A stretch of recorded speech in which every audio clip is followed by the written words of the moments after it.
All right.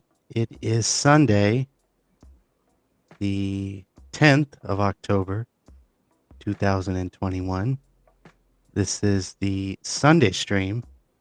I am your host, John Ross. This is TGRS, the John Ross Show, on a fabulous, I shall say, Sunday afternoon. I almost said Sunday morning because it still feels like morning to me. As always, I'm joined by my usual comrade, my partner in crime, my better half, however else you want to say it, Charlie, also known as RC Roberts of Ferocia Enemy on Substack. And yeah, you guys are not muted. I was just sure that I didn't mute you guys before I came on. So how you doing there, Charlie? It's a Sunday. It's a I'm awake. Sunday. You're not. Irritable as always. Oh, come on now. Oh, come You know, on. when you're around here, your mood sort of lifts. Does it? Yes, it does. That was my attempt at humor, trying to I lighten you up. But no, it's a pretty okay Sunday. It's I don't know. It just got started for me, more or less. It got started for many of us. And today is a very, very, very, very, very, very, very, very, very special Sunday stream because I am joined by two great podcasters. They host a show called, you know what? I'll let them say it's their show. I'll let them plug These their are own bad show. movies. These are bad movies. It's called These Are Bad Movies, and spoiler alert, they're all bad. Like every movie is bad. We have no good films at all anymore, and or ever. Or ever. At any point in time, there was never a good film made. We're just so very, very negative, but we're what we're trying to do with These Are Bad Movies is talk about how we can enjoy things and still like have some problematic content in it. Yeah. It's kind of the opposite of canceling things. It's like, let's actually engage with the problematic content, but still say, yeah, I had fun. Oh, I love terrible things all the time. Yeah. So we take a lot of things to task, and some movies we just straight up don't enjoy. But that's actually fewer and far between. Yeah. We usually enjoy the movies that we watch, but we still have something to say about how it's not maybe depicting a culture fairly, or maybe not depicting violence in a helpful way, or perpetuating standards in the film industry that are largely harmful to everyone involved. Or false advertising. We just dropped the Blair Witch Project, and basically I've decided that the Blair Witch Project owes me like $27, I think. Damages. Yeah, they totally should have been sued for that movie. And like our consumer protections are so poor in this country that they didn't get sued or taken to some sort of regulatory body for that. Because it was billed as a true story. Yeah. And very much wasn't. Yeah. It was like no truth in advertising going on whatsoever. And they went deep to try to Yeah, they basically faked the actors' deaths in the public sphere. Yeah, it was so bad. It was so bad. And you know what? I saw that movie 5 times in theaters because I was a freshman in high school, and I thought it was the coolest thing ever. And like all the websites were like, "Oh, are they still alive?" Like nobody could find them, and it was fun. And they should have been sued. All right. So that kind of like sums up, like, yeah. Sums up the podcast. Yeah. Commenting on bad movies that are not good at all, but yet we should watch them, just in a hateful way. or know that they're good. They can be good. They can be good and still have bad aspects. Yeah. Yeah. We have a lot of Correction. fun. We enjoy the movies most of the time. Most of the time. And then other times it's a slog. Yeah. So just depends. Point taken. Yeah. Point taken. And by the way, that's Amy. Why don't you introduce yourself? Amy Bell and Feriante. Amanda Feriante. Okay. So Amy Bell, Amanda Feriante. I hope I pronounced that right, because I do have trouble mispronouncing people's names. So if I did, I apologize. I will get it right. I promise you. of These Are Bad Movies. Go check them out. You're on all the platforms, Apple, Spotify, and Google Podcasts, etc. Go give them a 5-star rating and a good Yes, comment. please. That would be 'Cause, awesome if you did. We'd be happy. We've rated ourselves already. We know how that is. Doesn't count for much. And logged into on my parents' account and rated me on their behalf. Ooh. I mean, it's all genuine. Yeah, they like it. They said so once. It's fine. I can't tell you how many movies, by the way, I've seen that have been said based on a true story. Yet, I've expressed doubt on how realistic they are, or how realistic it is, I shall say. Oh, that's the terror part too. Yeah, the biopic. Yeah. Because how often does someone's life neatly fall into a 90 condensable minute, narrative? Like Yeah. The Winner and Well, look at Bohemian Rhapsody. I mean, that movie was very controversial, and I saw it not the first day it came out, but I saw it like a month after it was released with a mutual friend, and with a friend, I should say. And man, the reviews online were so polarized and so mixed that you kind of saw it coming in a way. I mean, it was a great performance, though. oh yeah, Right? Yeah. there are And- wonderful and- aspects of that movie. And No. beautiful, and a fun to watch movie, and really interesting. And I don't know that they were doing it justice to say, like, don't go see this movie because it doesn't deal with AIDS enough. Right. Well, I mean, It's dealt with Or it. or Freddie Mercury's I don't sexual think it- orientation as well. Dealt with it well. oh, see, I felt like his sexual orientation was pretty clear. Yeah. Like, his orientation was yes, please. Yes, absolutely. The part I had a problem with as far as dealing with orientation and AIDS in that movie was the lighting and the sound cues and all those things. Mhm. Right. Adding that symbol or something that the audience is supposed to recognize as danger. He's going into danger, danger, danger, danger. When he was just living his life, they didn't know it. Right. That's not how it would have happened in the moment. Right. It would have Right. just been normal activity. Exactly. But yeah, that's also a good example, because like that was a movie that a lot of people were advocating to don't go see it. Mhm. And I feel like I didn't want to watch it. Like, I watched it really late because I didn't want to inadvertently support something that was hateful. And from what I could read online, is maybe it was a hateful movie because it wasn't representing well. Right. And then when I watched it, it's like, I missed this brilliant performance. Yeah. It was a really good movie, and I must say that as a Queen fan, I saw the movie with a friend in the theaters, and there were moments when I started getting verklempt is the word at some parts of the scenes, specifically when you saw Rami Malek, performing so well as Freddie Mercury, And they mixed his vocals with the original tracks. Well, but his motions were so good, and he was, I don't know, I thought it was a great movie. And yeah, bring it to task for a few things, but don't go see it. Yeah. I mean, we do say don't Well- watch movies at home, Yeah, but that's- nobody believes us. No, we're usually laughing when we say it. Well, like also that last point with don't watch movies at home, with the pandemic, of course, that we're in, movie theaters are like streaming services. I can't like say how many streaming services I've seen in the last year and a half, maybe even just year, where most movies are now being streamed on the streaming service rather than in the movie theaters. And the movie theaters are slowly but surely opening back up. But the question really is, do you really expect to see people just flocking to the theaters now that Yeah, we went to a nearly sold out opening day performance, screening, the movie words that I forget now, opening night screening of The Eyes of Tammy Faye, which wasn't a movie that I necessarily would have expected to be sold out.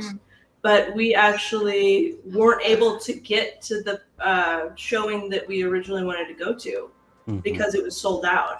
Mhm. So when you're seeing a theater selling out for a movie about Tammy Faye Baker, it gives me a little bit of hope. Mhm. I mean, like it wasn't. Free Guy was packed the first time I saw I it. know, but Free Guy is something like, oh, the Yeah, theaters- blockbusters. right, a Yeah. blockbuster. But for something like The Eyes of Tammy Faye to be sold out was kind of, I mean, it was opening day for it, Mhm.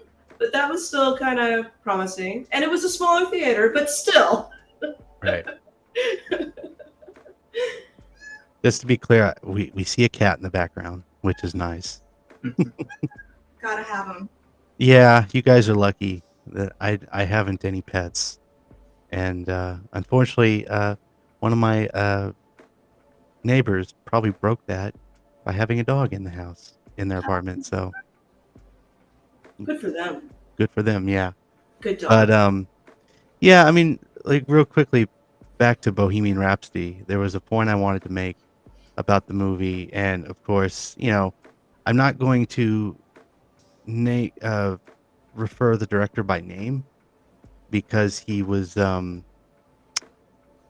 let's just say that he had some allegations brought against him that were well known, and was reported in the Atlantic. And so I think for a brilliant movie as Bohemian Rhapsody is, with the performance and the cast and the atmosphere, if you may, it was kind of overshadowed by that director's well-known behavior. And again, I won't name him. I know who he is, and I've known his work, but I'd rather not give him credit for his involvement in the movie. Well, And didn't they get a different director for Rocket Man?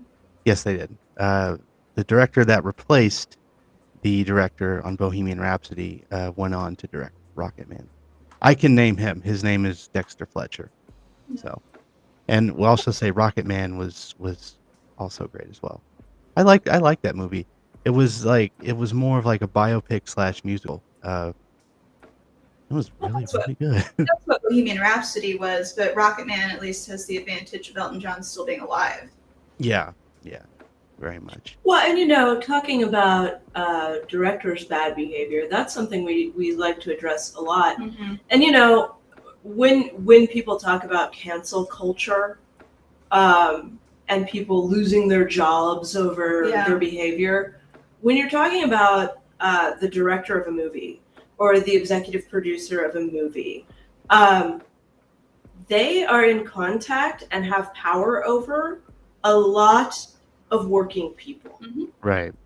And it is way more unfair to subject all of those hardworking people in the film industry to crappy behavior that wouldn't be tolerated at other workplaces. Well, and my Right. understanding is right now there is an active strike. Good for them. Yeah. Yeah, I mean, I think we forget that the people that are getting canceled in Hollywood are the bosses. Yeah. Like, For their are you on the side of the bosses or are you on the side of the workers if you're going to go Right. after this cancel culture thing? Definitely. Yeah, and it's also just, for lack of a better term, a sweeping change, I shall say, of this, well-known culture in Hollywood. Hopefully. Very hopefully. Fingers crossed. Because I've gotten into a little bit of screenplay writing. I have an unfinished screenplay that I need to start again. I started it for my creative writing class, and was like, if I get this done, and I take this seriously, and I start shopping it around to different studios and different festivals, what's the kind of atmosphere that I'm gonna get Mm-hmm. after reading the sort of like culture in Hollywood that has been well known, yet turned a blind eye towards. And what stifles creativity more? Having these big players be held accountable, or letting them continue to harass up and coming talent? Yeah. What is actually stifling our culture? Yeah, a lot of roles just go to the obvious choice because it's a big name and it'll bring in tickets and Mhm. butts in the seats and all that. Whereas there's plenty of people waiting in the wing for a cool role like that. Yeah. And that's just Or on the even front of the camera. Yeah, writers and Mhm. if up and coming people are getting treated badly, they leave the industry before we even see their art. We're only seeing a very select number of voices in Hollywood already, and I don't think that toppling some of these big names with bad behavior is going to limit the voices. Yeah. I think it might Right. give us an opportunity to actually start to hear more of what Americans are capable of. Yeah, well, and talking Definitely. about cancel culture too, and Charlie, pipe in on this one. Yesterday, we saw a Marvel trailer starring Jared Leto Yeah, as the big superhero, anti-hero guy. yeah. Again, yeah. No, I was gonna say yeah. We went to go see Venom. Something Carnage. Yeah, something Carnage. Mhm. And yeah, so we noted the commercial with Jared Leto because he was in what 2 commercials? There's House of Gucci. Yeah. So he's and in there- House of Gucci. Yeah, he's in House of Gucci, and he's also in Marvel. It's Morbius. I think Morbius. I think is the They're name. digging deep. It's basically He's a vampire guy. Somebody didn't clean out under their bed and they found a comic and they're like, oh, it's Morbius. Jared And- Leto. Perfect. He's also something somebody didn't clean up. Yeah, exactly. and so I just one of the things I find interesting because we're talking about directors and stuff is it used to be that a lot of other people got like back in let's say 50s 40s onwards who gets credit for films and stuff has changed. This is Because true. yeah, it used to be you could have for example, I have to give my obligatory reference to Gore Vidal here. No. he wrote about this, but it used to be that writers would usually get the credit for shows and stuff like that, and it slowly but surely has changed from a group of people who would get, or like some of the people would get credit. It wasn't perfect, but Right. from that to being about the director and directors having tyrannical and Auteur. auteur. Yeah. They're the auteur or whatever, and it's an interesting shift. And I think that if you look at cancel culture as a kind of a social phenomenon, it's probably a good thing that it's being used against directors who have bad behavior because Like Joss Whedon. Yeah, is a recent yeah. example. right. And I think it's a good thing because nobody should have that much power over a particular production, as far as I'm concerned. That it should be more seen and popularized as a Collective. a collective cooperative kind of a collaboration. But that's kind of how that's kind of what I was thinking about when you guys were talking. Yeah. Well, and I think too, when you do hear about people harassing, you're hearing people harassing on-screen talent Mhm. most frequently. Yeah. And just because where there's smoke, there's fire, Mhm. right? Yes. Mhm. I have a hard time believing that doesn't extend to the crew. It does, Right. and when you do hear about it, it's really sort of egregious examples of people like Johnny Depp or Tom Cruise getting into physical altercations with Yeah. the crew. Right. Yeah, Right. and the crew, you don't hear their stories as much Mhm. Mhm. because the crew is much easier to replace Right. than the talent. It's like Right. Right. It's like they have like gun. I hate to use these weird analogies, but it's like they have guns to their heads. Like if you say or do anything about this product, what's going on in this production, you will be replaced. And a lot of them are having to sign NDAs Mhm. to keep Yes. quiet. I mean Yes.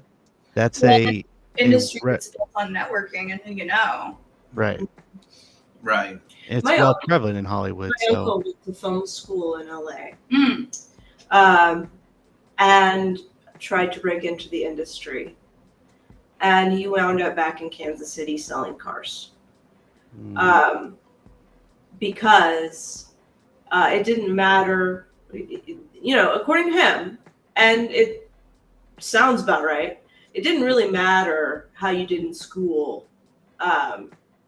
It really mattered who you already knew. yeah, And it wasn't something you couldn't just go to film school Mhm. and expect to work in film. It right. just wasn't doable. Yeah, that's kind of the thing that goes on today is like a lot of aspiring screenwriters, actors, filmmakers, producers, etc. They go into these film schools or even in other industries as well, like journalism schools. They have to kind of embrace the fact that they're going to a school into a field that they may or may not be able to pursue right away. Mhm. That's the kind of thing that I have with studying journalism is, I'm in school, I'm pushing towards that J school degree and wanting to work in local news and whatnot. But um, I've sort of embraced the fact that that may or may yet to happen.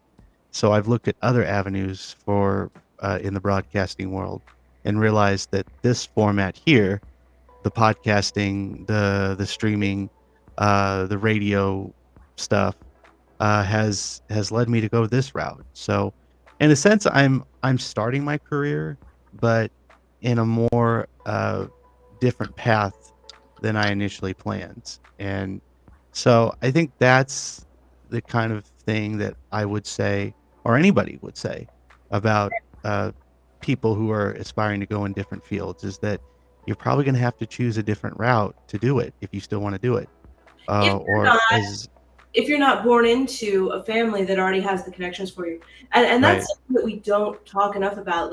Like we talk about celebrity just for celebrity's sake, but I don't know that that's necessarily a good way to talk about it. Well, and if you're getting right, into that, specifically just focusing on actors, they have to have individual names as part of being in the Actors Guild. So you won't necessarily see and understand this is who's related to who yeah, because they have different surnames, right. just as part of being on screen. Right. Well, It, and even in journalism, I mean, I don't think we talk enough about how, like, for example, Anderson Cooper is a Vanderbilt, I believe. right, Yeah. yep, I mean, this is very established gentry mhm, that are really controlling a lot of the jobs. right. When we saw this Or thing, it's like Chris Wallace, whose father was famous CBS journalist Mike Wallace, and the fact that his stepfather is a famous producer by the name of Bill Leonard. He was well known in the 60s and 70s and well into the 80s, and how he got his start in the business because of those connections and because of that nepotism, as opposed to getting there on his own free will. Yeah. well, and even if you don't get it necessarily through connection, the priming you can get growing up from having parents in a certain industry. We saw the same thing Oh, in in law school. You're not going to be able to compete with someone who was raised by judges. Hmm. Because they've automatically been exposed to a lot of the modes of thought and the culture and things that is a lot of the shock and rewiring that law school Tries to do. enacts on Yeah. the student body. But the truth is that, I was there as an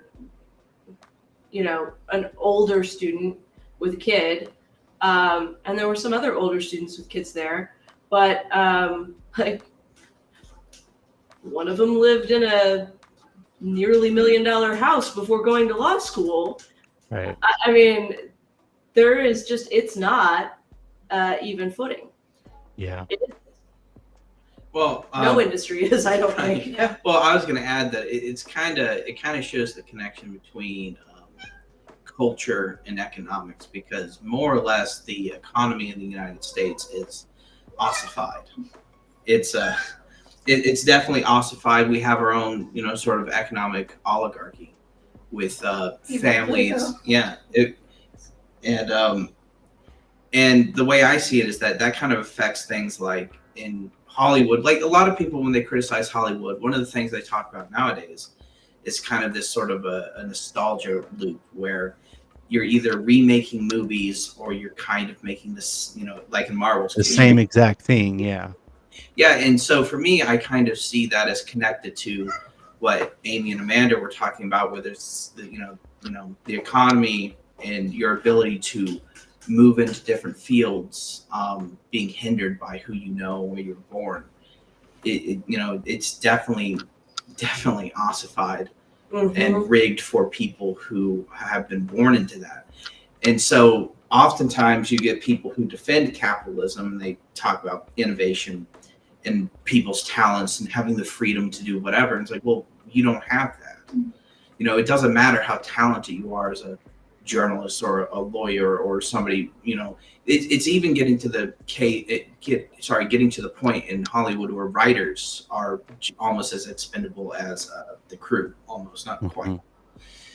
But it basically Pretty doesn't close matter. though, yeah. Yeah, It's it's pretty close. And so basically, it doesn't matter how talented you are, and it doesn't matter what you're doing. And so, in my opinion, and this is a little bit kind of a personal interest thing, but we're kind of not getting the best kind of culture, whether it's movies or lawyers or journalists. We're not getting the best that we can get. We're just getting, kind of family hand-me-downs. Yeah. Well, And it's all. the people that will uphold the status quo. Yeah. So it's not necessarily, better and good and best. Like those are all really relative.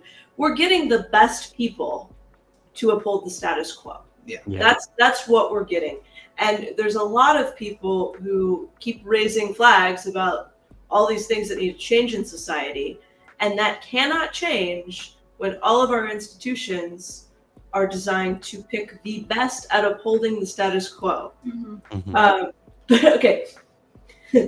Does anybody notice how close this argument sounds to the right wing, like those liberal Hollywood elites, those elites that are controlling the government? Oh boy. Like they don't have connections in Hollywood as well. I'm very much so. It's well aware that both liberal and conservative elitists have connections to or in Hollywood, but it's just that the liberal side is more open about it, and the conservative side tends to, in one way or another, downplay it. Like we don't have any connections with that community. We don't have anything to do with them, and yet again, I hate to bring up his name because he's in jail now. Harvey Weinstein had connections with a partnership, a legal partnership with Rudolph Giuliani to silence one of the victims that came forth. The one, of course, that was in the recording. And so the conservatives, that there's a connection there, and it's just like it's always being downplayed on their side. When you say the Hollywood elite, or you say the liberal elite, or the media elite, it's that one sort of name, elite or elitist. Yeah, it's always they're just saying elite, and it's actually it's taking the cues from like the global cabal and anti-Semitism. Yeah. And it's not actually naming, hey, this guy's a Vanderbilt. Why did he get his job?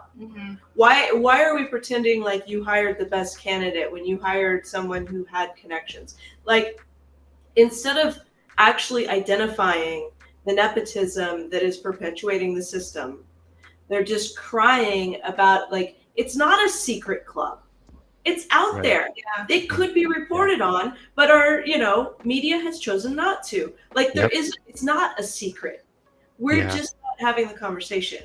And Yeah. it's not some ridiculous like Right. It's But- conspiracy. And there are people in media who, for whatever reason, tell half the good story or a quarter of the good story, and it's usually because they wanted to tell the entire good ideal version of whatever, and then some executive or someone who owns the IP or what have you comes in and puts a stop to it. Because even with Marvel movies, there have been people involved who wanted to take it that next step. Like, for example, Andrew Garfield wanted Spider-Man to be bi, and that got crushed, and he's no longer playing Spider-Man. And that's Andrew Garfield, who's doing I had no idea that that's the reason why he left. yeah. I was just assuming that they wanted. I mean, what was presented there was the fact that like the second Amazing Spider-Man didn't do as well as the first one, and so they decided to cancel the third one and just retool it to what it is now with Tom Holland. So yeah, I mean that again, that's also sort of an ignorant culture, I would say, if you want to say diversify. If there's an attempt in the actor by the actors and actresses who want to sort of show diversity in certain movies, like Amanda was saying, just making Spider-Man bisexual, that would be canceled because or that would be just like I guess the word canceled would be Locked, appropriate. maybe. Well, Locked, yeah. actually, it's kind of interesting that you say cancel, because when people talk about cancel culture and it's something where it's geared towards maybe, let's say, their favorite celebrity or something, it's like, do you know how much power that particular person has to cancel other people's careers? Exactly. Not just, and they don't do it to fanfare. They don't do it out there in the media. They don't. Right. You don't hear the worker or the crew member, upset about it because they can't talk about it. Right. And so, really want to talk about cancel culture. It's from the elites in the United States, and I find that when people talk about, let's say, quote unquote, liberal elites, I think the reason they use words like liberal is because it's a vessel. Because for me, liberalism doesn't have anything to offer. It is. Right. The middle, it's this mild, status quo, just keep doing what you're doing. And so what people do is they take that word, especially on the right, and they use it to project their fears into that area. And so when they say the liberal elites in Hollywood, and then they start talking about leftists, it's like, listen, leftists aren't in the quote unquote elites either, because Hollywood has a long history of propaganda for the government. Whether it's World War One, World War One and World War II onwards. Oh my gosh! Going into world history here. Like Bugs Bunny, and like they had Bugs Bunny selling war bonds. They would do Looney Tunes. Buying war bonds. He was Captain America. Yeah. That was the thing. That was the status quo back in the World War II era. Disney characters doing the same thing. I mean, Walt Disney was a pro-war. Well, in the parallel to that is now with Marvel basically being propaganda for the Pentagon. Not even basically. No, I was gonna say, it is propaganda for the Pentagon. And so, when people talk about elites, I think that people should maybe leave off the political, label or whatever. It's like, look, they're elites and they play both sides of the game. You're just trying to talk about people who are in positions of power. Yeah. And so, like I write about this a lot, but it seems like a lot of people on both sides of the political spectrum don't want to actually deal with the fact that there's a power structure with elites who play both sides of the American political spectrum. And so then they say, oh, it's the liberal elites. Like when you hear with Glenn Greenwald or Matt Tiago. And there's a lot, I think, tied up in that word to do with class and education specifically, because it has connotations of someone who, got higher education or what have you. But that's not inherent to being in positions of power. Right. Well, yeah. It's... And our power structure is, it's just opaque. It's so opaque. Yeah. I think we would be better off having an aristocracy than not having an aristocracy right now. Because it would be a lot easier to tell that, Anderson Cooper, for example, again, is the Count of Southampton, Yeah.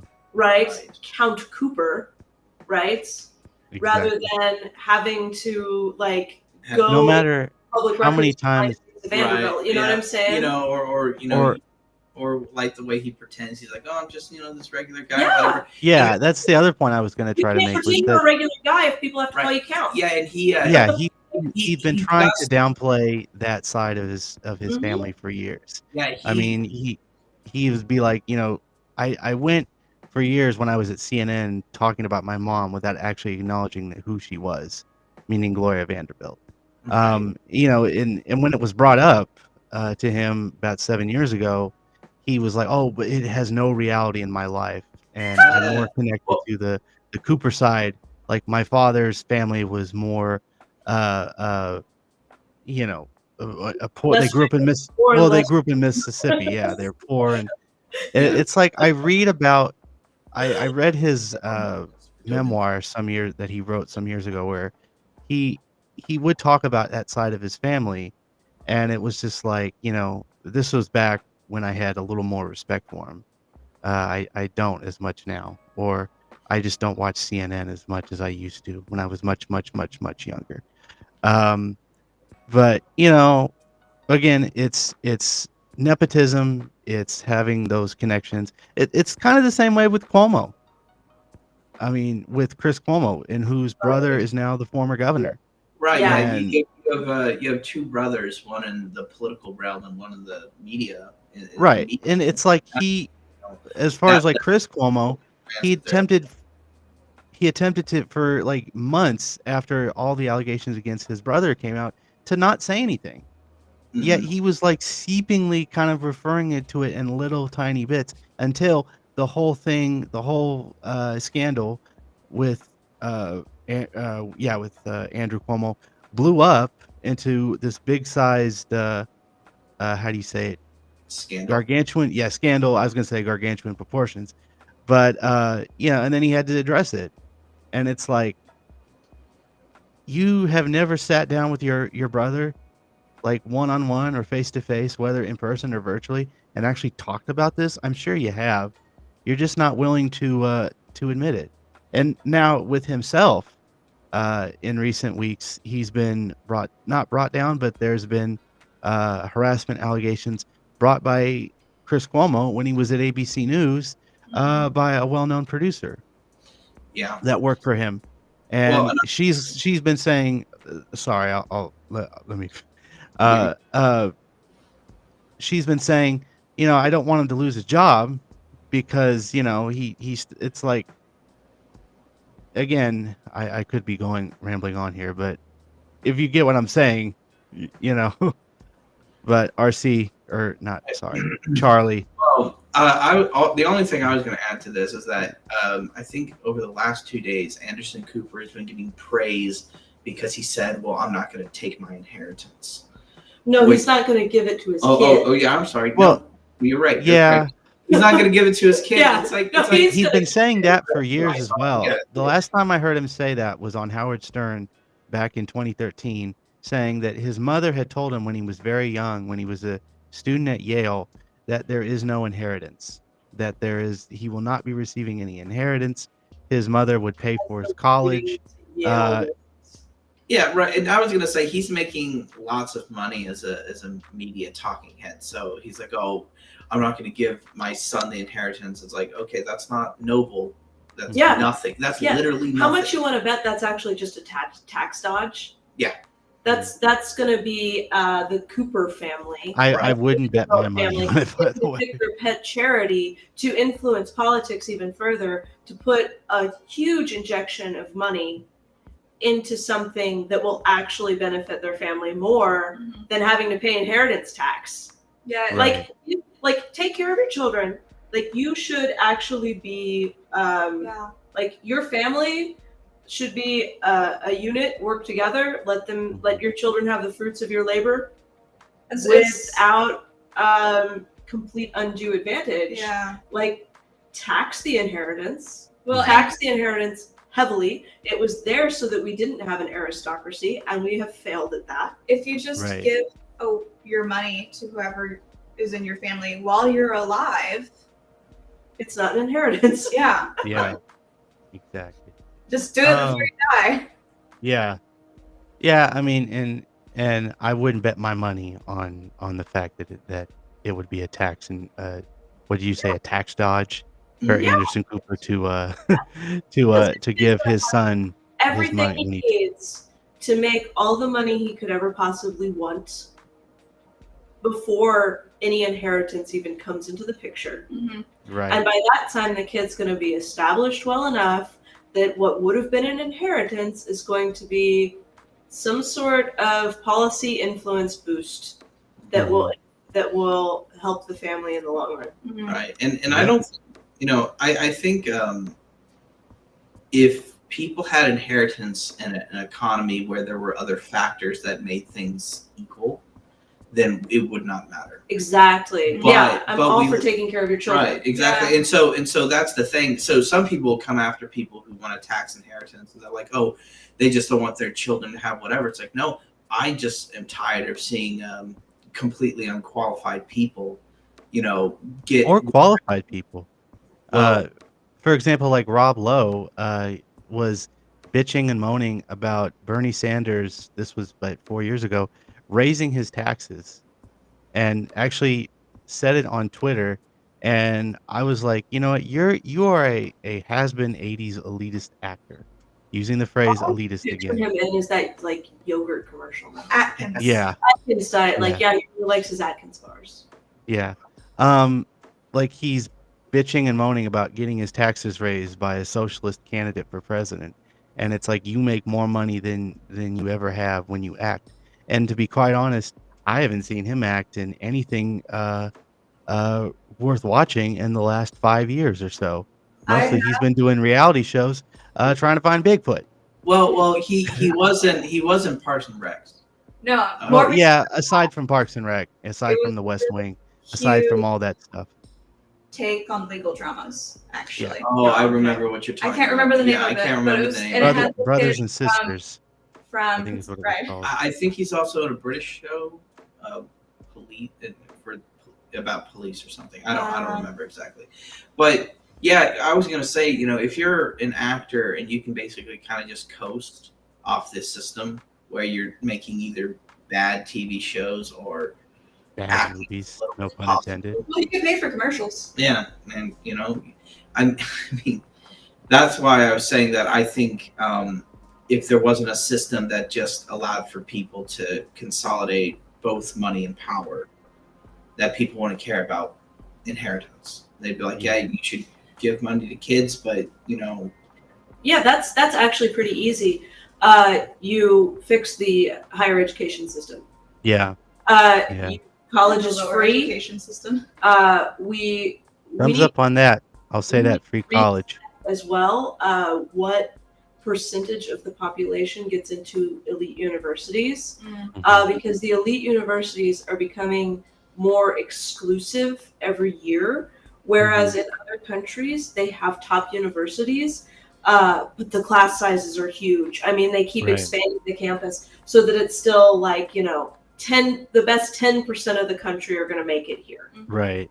Um, It's like, very exclusive and it's very expensive. A lot of universities in the last few years, I've noticed, do a sort of pick and choose. Again, it's that that Yeah. nepotism. What's that, Amanda? I'm just stepping away for a moment. Oh, no problem. No problem. It's that sort of nepotism thing that we were just talking about. Elite universities, established universities, picking and choosing who gets admitted to their system, their school system.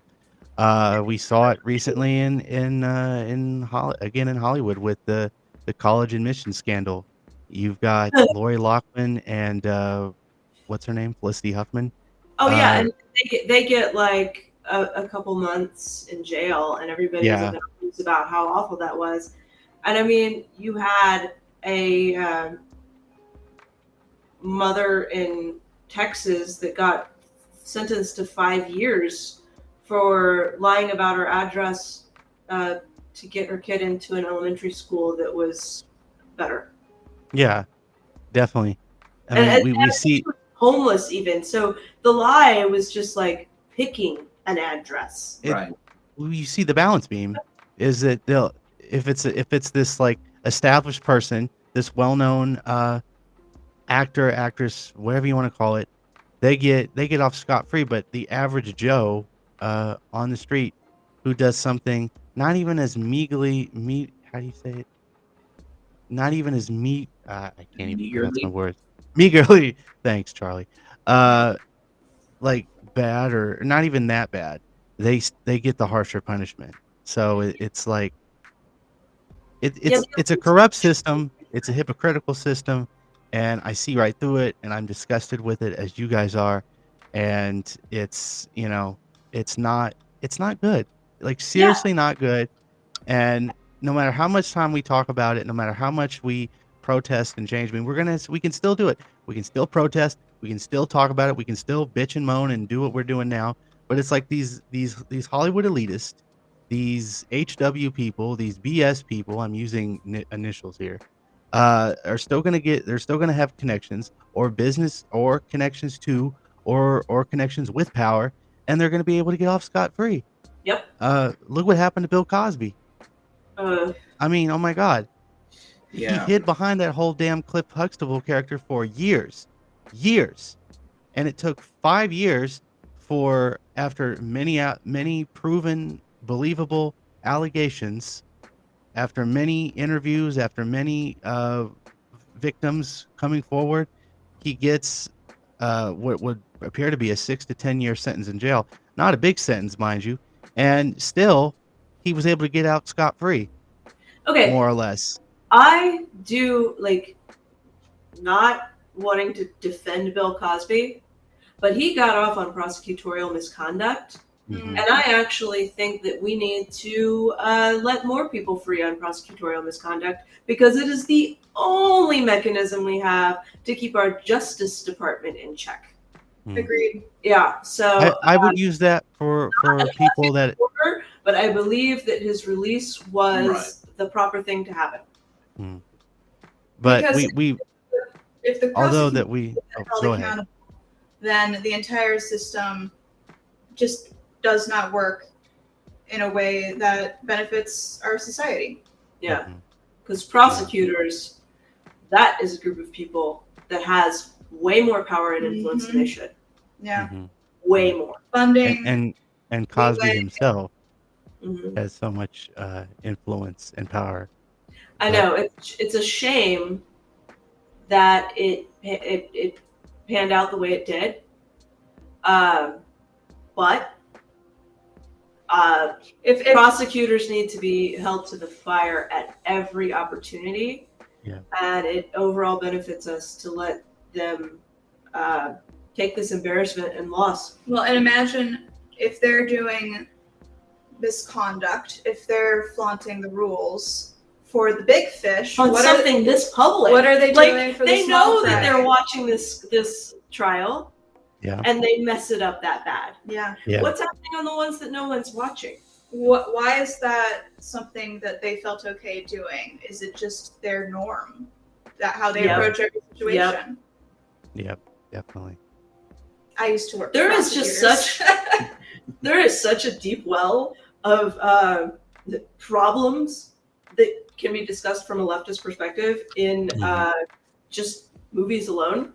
Mhm. That's why it's actually not difficult at all to have a weekly episode about movies. Not Yeah. That is tending more towards fairly radical politics. Yeah. Even, I mean, sometimes just talking about race or class or what have you is going against what people want. I mean, think critical race theory.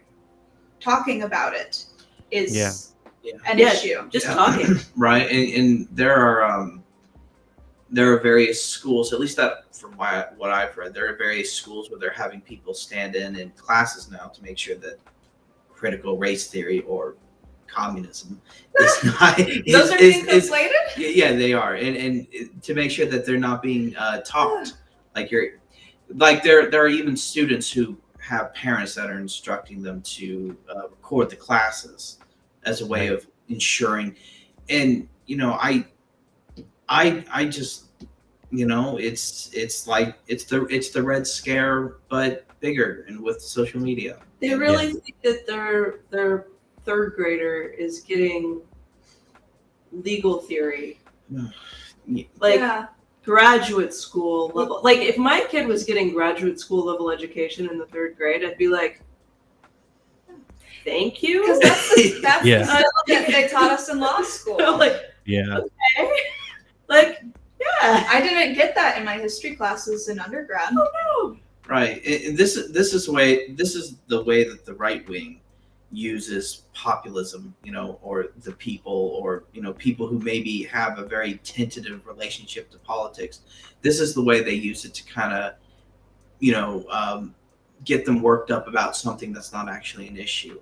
Where instead of having them focus on things like, the fact that wages are stagnated they've been stagnated since what, the 1970s, or Yeah. the fact that discrimination is illegal, but it's still carried out in various different ways where things are subverted and such. Where instead of focusing on actual issues, they're focusing on critical race theory and communism, whatever. It's okay, and I mean maybe this is just me, but I don't know about the rest of you, but as I went through undergrad and as I started getting more exposure to the reality of the power structures in our country, as I finally learned Black history in undergrad. We still didn't really learn any Native history in undergrad. You had to really go out of your way for that. I had to take a class specific to it. Yeah, you have to. You would have had to. I mean, like I took a class specific to colonialism, so I have a good grasp of colonialism in Southeast Asia. Like it's even that specific, right? Like we can talk about why Myanmar is Myanmar, maybe. Like, but as I kept learning these things, and you start to learn about how the things that you were taught in your primary school had caused you to have behaviors that made you act like an asshole. Yeah. As white people. Like Yeah. if you are Black and being raised Black, like you know what Black history is already. But like as white people, we were being raised that like racism didn't exist anymore in the schools. Right. And so like Black people would say things to me like, "Oh, it's really hard being Black." And it's like, that's not what I've heard. My teacher said that it was Right. Yeah, over. Racism is done. Right. I learned that in school. And like because I believed the people that taught me things. And that Right. And it makes me mad that they let me be an asshole. and those kinds of lessons help to perpetuate racism and other forms of bigotry, because if you're taught the problem is over, yet this group of people is still Exactly. struggling, it's not because they have a legitimate problem, it's because of something inherent to them, which leads you back to the beginning. And that they're not educated enough. Yeah. Because Right. if they were paying attention in school, They would know that this is over. Right. Yeah. Like it really does. Like it forces you to either reject everything you learned Mhm. or reject like people Mhm. who are different from you. Yeah. And Right. I just like have been so like it I really get upset when people mess with children. And when you're talking about taking children from a primary age and lying to them systemically about their own goodness, Mhm. it's child abuse.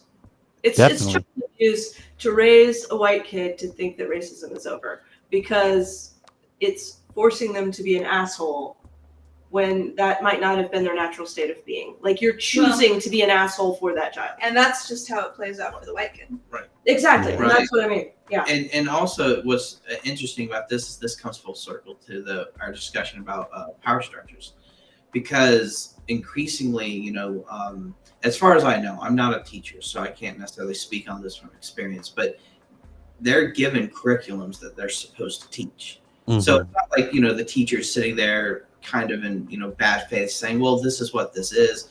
It's that they are, and maybe that's not all teachers, but they're given a curriculum. They're like, you have to teach this. You have to teach the test, and you have to teach kind of in a standardized way where, that's how that's how the cycle keeps going. Because, you hand down curriculum, and the curriculum, especially for young children, is basically propaganda. And then those kids learn it, and then they have to either unlearn it, or usually what happens is they don't unlearn it, and then it gets filtered into our politics, and then you have that cycle and it continues. Well, and talking about the job from a teacher's perspective, their work does not start and end in the classroom. They're also interacting with parents and school management and all kinds of things. So if they're going to be revising curriculum, it's happening in their off hours. Right. Well, but even then, you don't necessarily have to revise a curriculum a lot to just have respect for other people. Mhm. So, for example, I did Cub Scouts with my son, which turned out to be more of a social problem than I was able to manage. But the little things as they came up, like I could stomp down some of the bad behavior in that organization as it came up.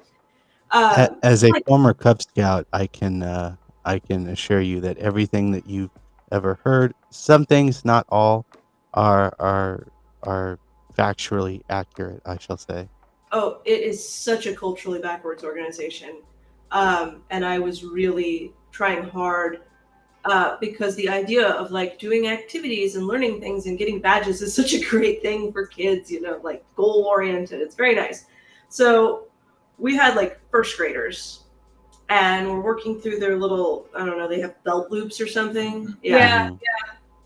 I recall.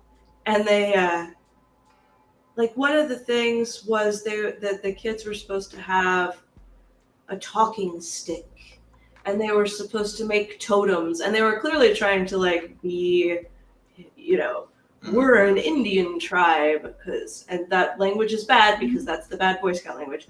But I just looked at that and I was like, okay, I am not gonna have these first graders running around thinking it's okay to like go woo woo woo or something, Yeah. And I just got a wooden thing, and instead of a talking stick, they had the like speaking shield, and instead of totems, they made sigils, and like we're white people. Well, I never got my merit badge. It's not a native group. We're gonna go ahead and like, you can still have like that kind of like cultural, meaningful symbolism without taking it from someone else's culture. Like, even white people have like pictorial representations that are supposed to be of the self. Like, it's okay. Well, you can do it like a white person. Well, I never got my merit badge in podcasting and radio aspirations, so My brothers did. I created a Girl Scout merit thing for radio broadcasting when I was working at a community radio station, and I took Girl Scouts through.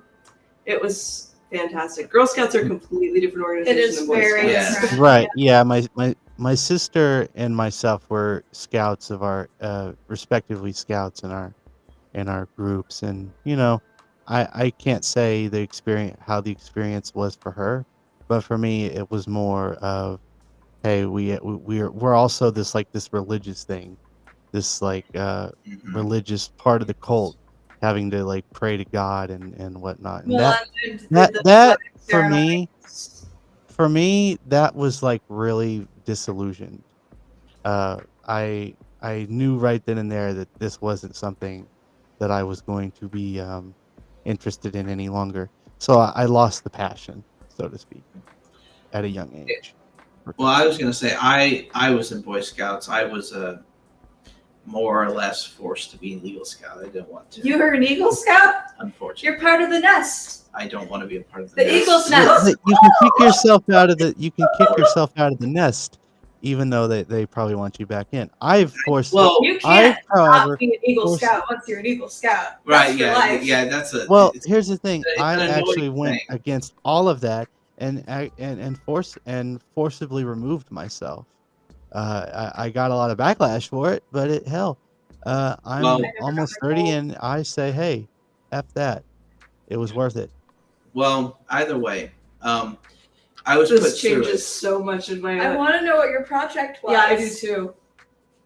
What did you And- do? and- What was Yep, your yeah. It's not going to be Well, my I want to know too. No, You don't have to say the whole thing, Charlie. But no. you do have to give Yeah. us a hint. I Yeah. had to go to a church and build a butterfly garden. Oh, that's really cool. Is it still there? Can we Did go you to get your a plaque? butterfly garden? I don't know if it's still there. Oh, we're gonna I go find love out. butterflies. It's probably our And go find the butterfly garden. God. No, Yeah. that's a cool thing. How many people get to do that, huh? Well, we're there's a whole constellation of reasons as to why I have a soured view of the Boy Scouts and my participation in it. Well, being forced to participate in anything. Yes. Ugh. yeah. I just wanted to say, because you brought up the stuff about them, the cultural appropriation of the Native American Yeah. tradition. I think it would be one thing if the Boy Scouts used their organization to try to teach or understand other cultures. But like you were saying, they don't do that. No, they don't do it at They all. don't give you any I think context. there's No. a They don't- badge yeah. for like world citizen or something. Right, and yeah, they don't give you any context to anything. For example, there's a tribe that the Boy Scouts have called the Miccosay tribe. It's literally a tribe that's created by a white guy. It's something Atro Bartle. Yeah, there it is. And that is something that I find not only That's where the Chiefs got their name. it is. Yeah, Yeah, we talk yeah. about this in Atro our Bartle. Jungle Book episode. Yeah, yeah. Oh, Little okay. shout out. Atro Bartle was called Chief because he founded the Miccosay tribe, the local Boy Scouts, and the Chiefs are named after Atro Bartle, and they will use that to try to say that they're not actually stealing Native American culture by using the name Chiefs, Right. because it's named for Atro Bartle, who wasn't Native American, but he was called Chief because he founded this Boy Scout tribe called the Miccosay. It would Right. be different if it was That the big is very Chiefs. interesting. Right. Did And not I'm know going that. to say, for me, it's egregious enough as it is, in my opinion, ignorant to use other people's cultural symbols without giving any context. But it's even more egregious, in my opinion, to more or less put together a fake tribe to lend and to lend yourself, legitimacy. credence and some kind of legitimacy, because you want to just basically that's a cultural appropriation. on a whole You want to hear some level. shit? Yes. Yeah. So my high school, I went to China Mission North, Uh-huh. and up until this year, their mascot was the Indian. Yeah.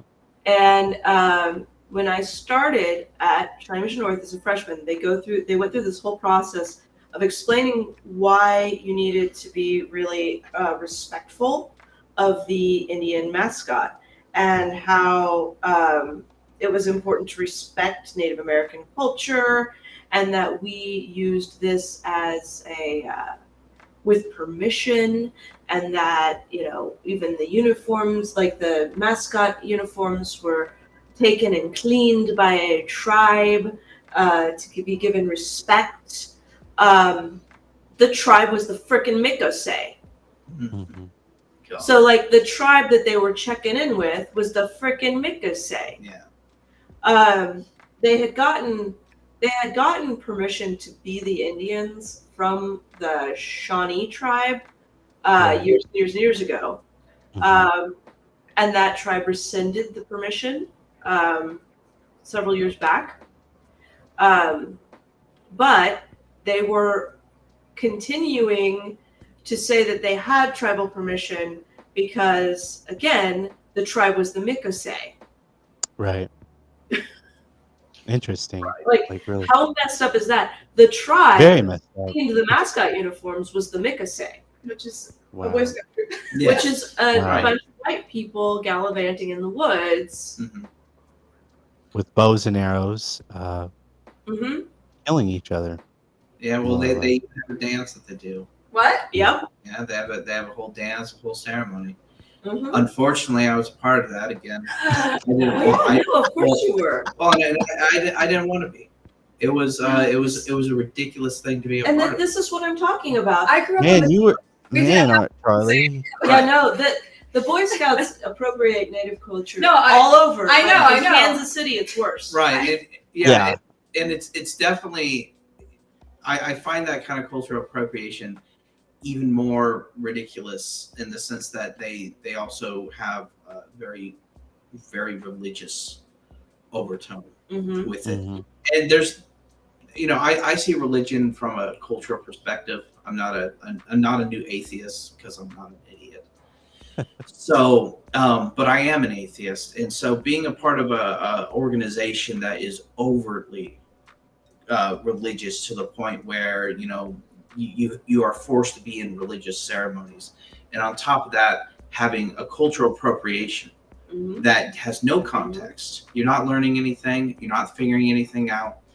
And on top of all of that, there's also the major patriotic aspect to it, Mm-hmm. where it's all Right. about sort of I would consider it almost an imperialist well, the admiration of the country. good citizenship and what's the it's not the pledge, it's the clean and honorable and Oh, you're and talking the good about boy. yes. What's it called? yeah, you know exactly what it is. It's a whole list I'm of thinking- attributes yeah, that I'm thinking these about Boy it. It's Scouts the are supposed to embody. it's the oath. It's the Honorable. I think I make clean, honorable, Mean. well, faithful. man, by the way, it uh, doesn't none of those things. Yeah, Yeah. gross. None of the stuff that the Boy Scouts or Cub Scouts actually do Exactly. hold up in real life. It's But this is exactly what I mean though by it is child abuse for adults to Yeah. frame children for being bigots. Yeah. Because there is video out there somewhere of you being an awful bigot then. Because it happened when you were a kid and Right. adults put you to it. Or adults didn't tell you that what you were doing was bigoted and you don't find out until later. Mhm. And then like Then the dissonance happens, and do you affirm your childhood, or say, "I don't like that happened, and I was a part of it." right. Right. Yeah. Yeah. And do you risk, especially because we all, teenagers have to cope with social media and the Mhm. permanency of their bad actions now. And we're seeing a lot more people in middle school and high school doing things that are the kind of ignorant things that I think everybody did when I was in middle school and high school. Mhm. But they'll resurface to try to discredit them. And Yeah, they're or adults. they'll downplay it. Yeah. A And lot I of stuff is being really awful. downplayed that was Yeah. done 15 years ago. And halt growth yeah. And to it- be put under a microscope. Yeah, and to be misled by the adults who were supposed to be teaching you how Right. society worked, they're not. Mhm. Right. Yeah. They're Well they're said. endangering the kids' future by having them engage in bigoted behavior because we rightfully don't accept it anymore. Mhm. Right. Many of us, Yes. but A section of a society. section. Yeah. Well, society has slowly changed, or has changed, or is changed, and either we go along with it or we don't, and that's just the way it is. So, Yeah. all right, let me pull this up. That was a real long intro. That was Oh, we that was went just an the intro? hour. Yeah, Yeah. we Wow. went from intro to conversation in like 3 minutes flat. So that was good. Well, as long as we all So- know each other's names, we've been Yeah. introduced. I'm Amy. Amy. I'm not sure if I said that. That's Amanda. No, you John did. knows who I am. We're buds. Of course. And this Yeah, is our yeah. Charlie, This audience will which is know not who what I'm you going to call are. you. Because it sounds very cute. This is our Charlie. Okay. So. Oh, you're not the only one who doesn't know. Oh, I know. Ooh. Okay. Yes. All right. So, having read this article, we're gonna kind of switch focus to the foreign policy, political, world event, current event side of the show. Charlie is very he knows this very well. So. This is the part where I sit back. I don't just go on the relax. internet anymore unless it's to Right. look at memes. I'm so excited about by the way, this. seeing those Coca-Colas is making me thirsty, and Oh, Yeah, It's an I had to unsponsored reset for beverage. this one. I had to reset for this one.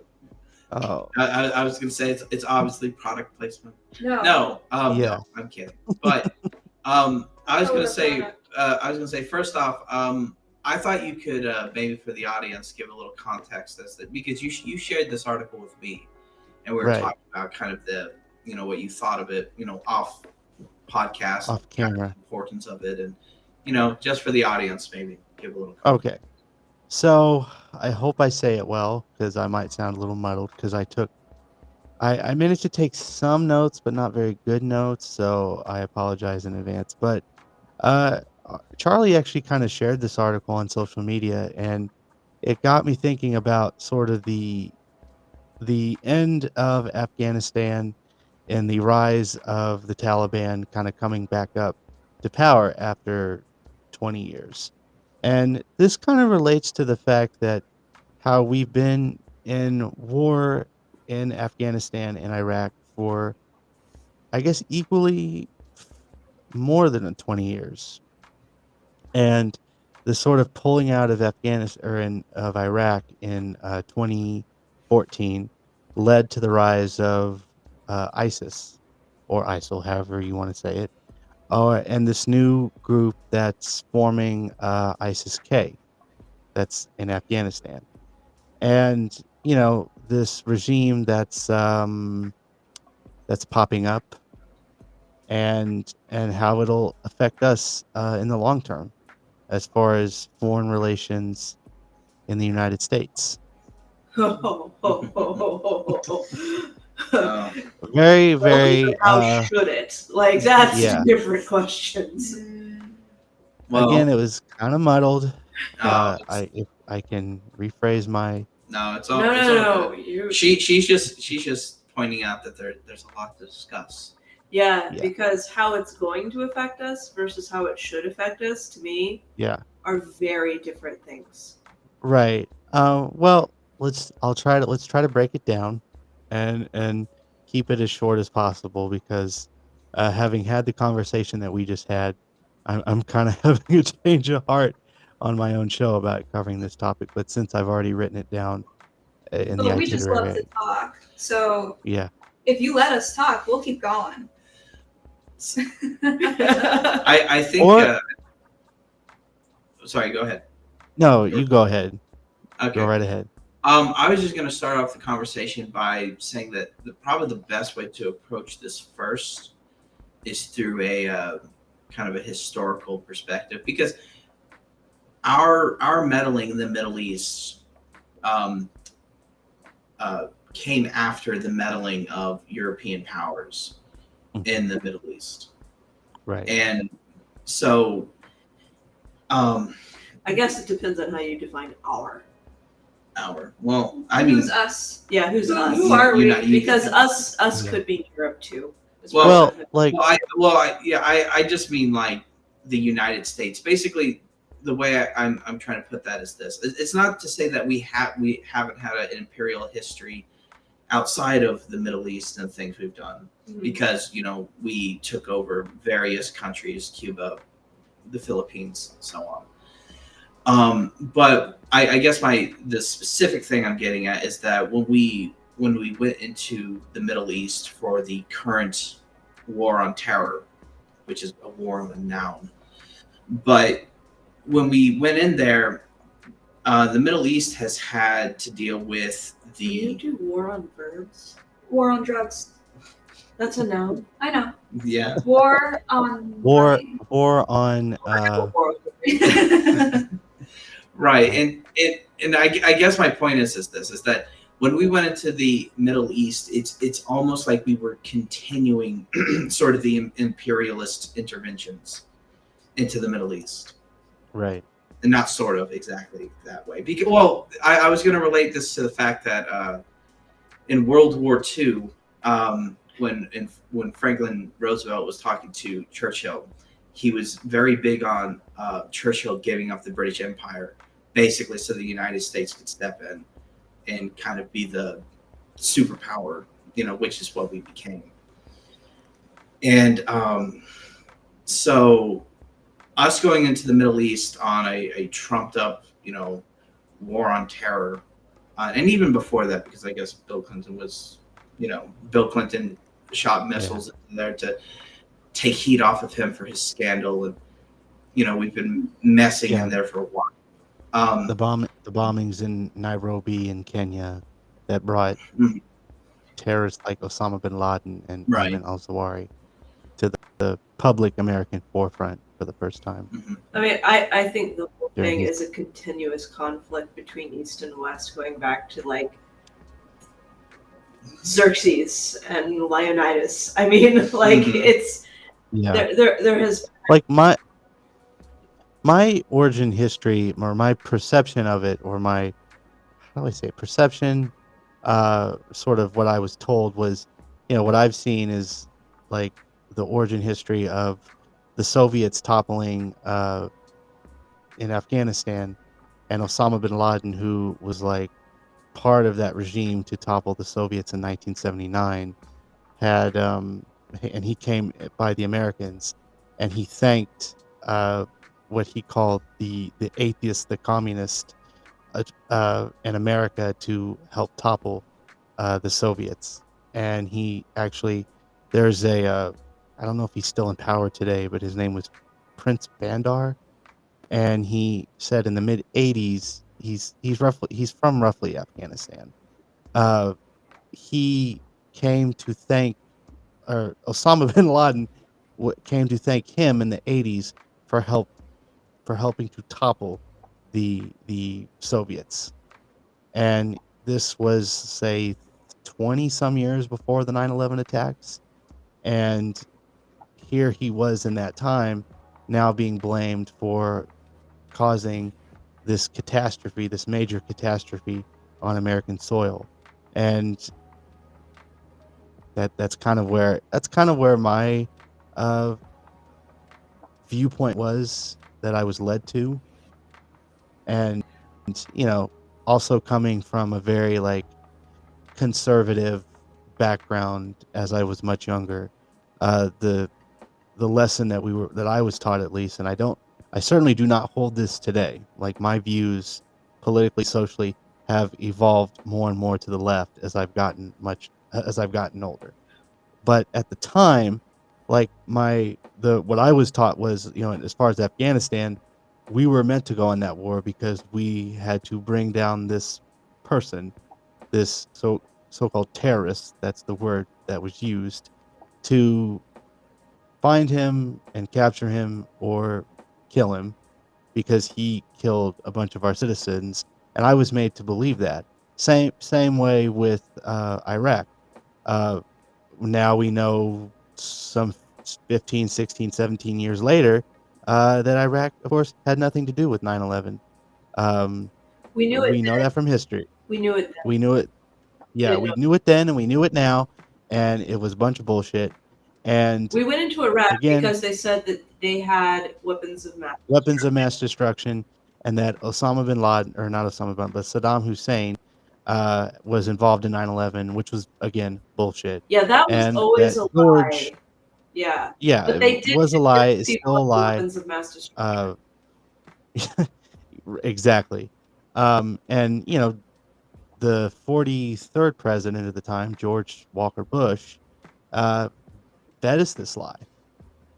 very much fed it to us from day one, and it was really, really, really, really, really interesting how much, of course, the Republicans bought into it, but also the number of Democrats at the time, including our now current president and the nominee before him, how they bought into it.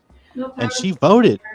Well, What's the information that Congress was presented appeared to corroborate that there were weapons of mass destruction. So, you know this story, right? That the weapons of mass destruction, I guess it was like a foreign policy think tank guy, came up with, like in a paper, how he thought the Hussein regime could mobilize biological weapons facilities on a series of trucks that would wander around the country, and so you wouldn't be able to see their biological weapons facilities, right? So he wrote sci-fi?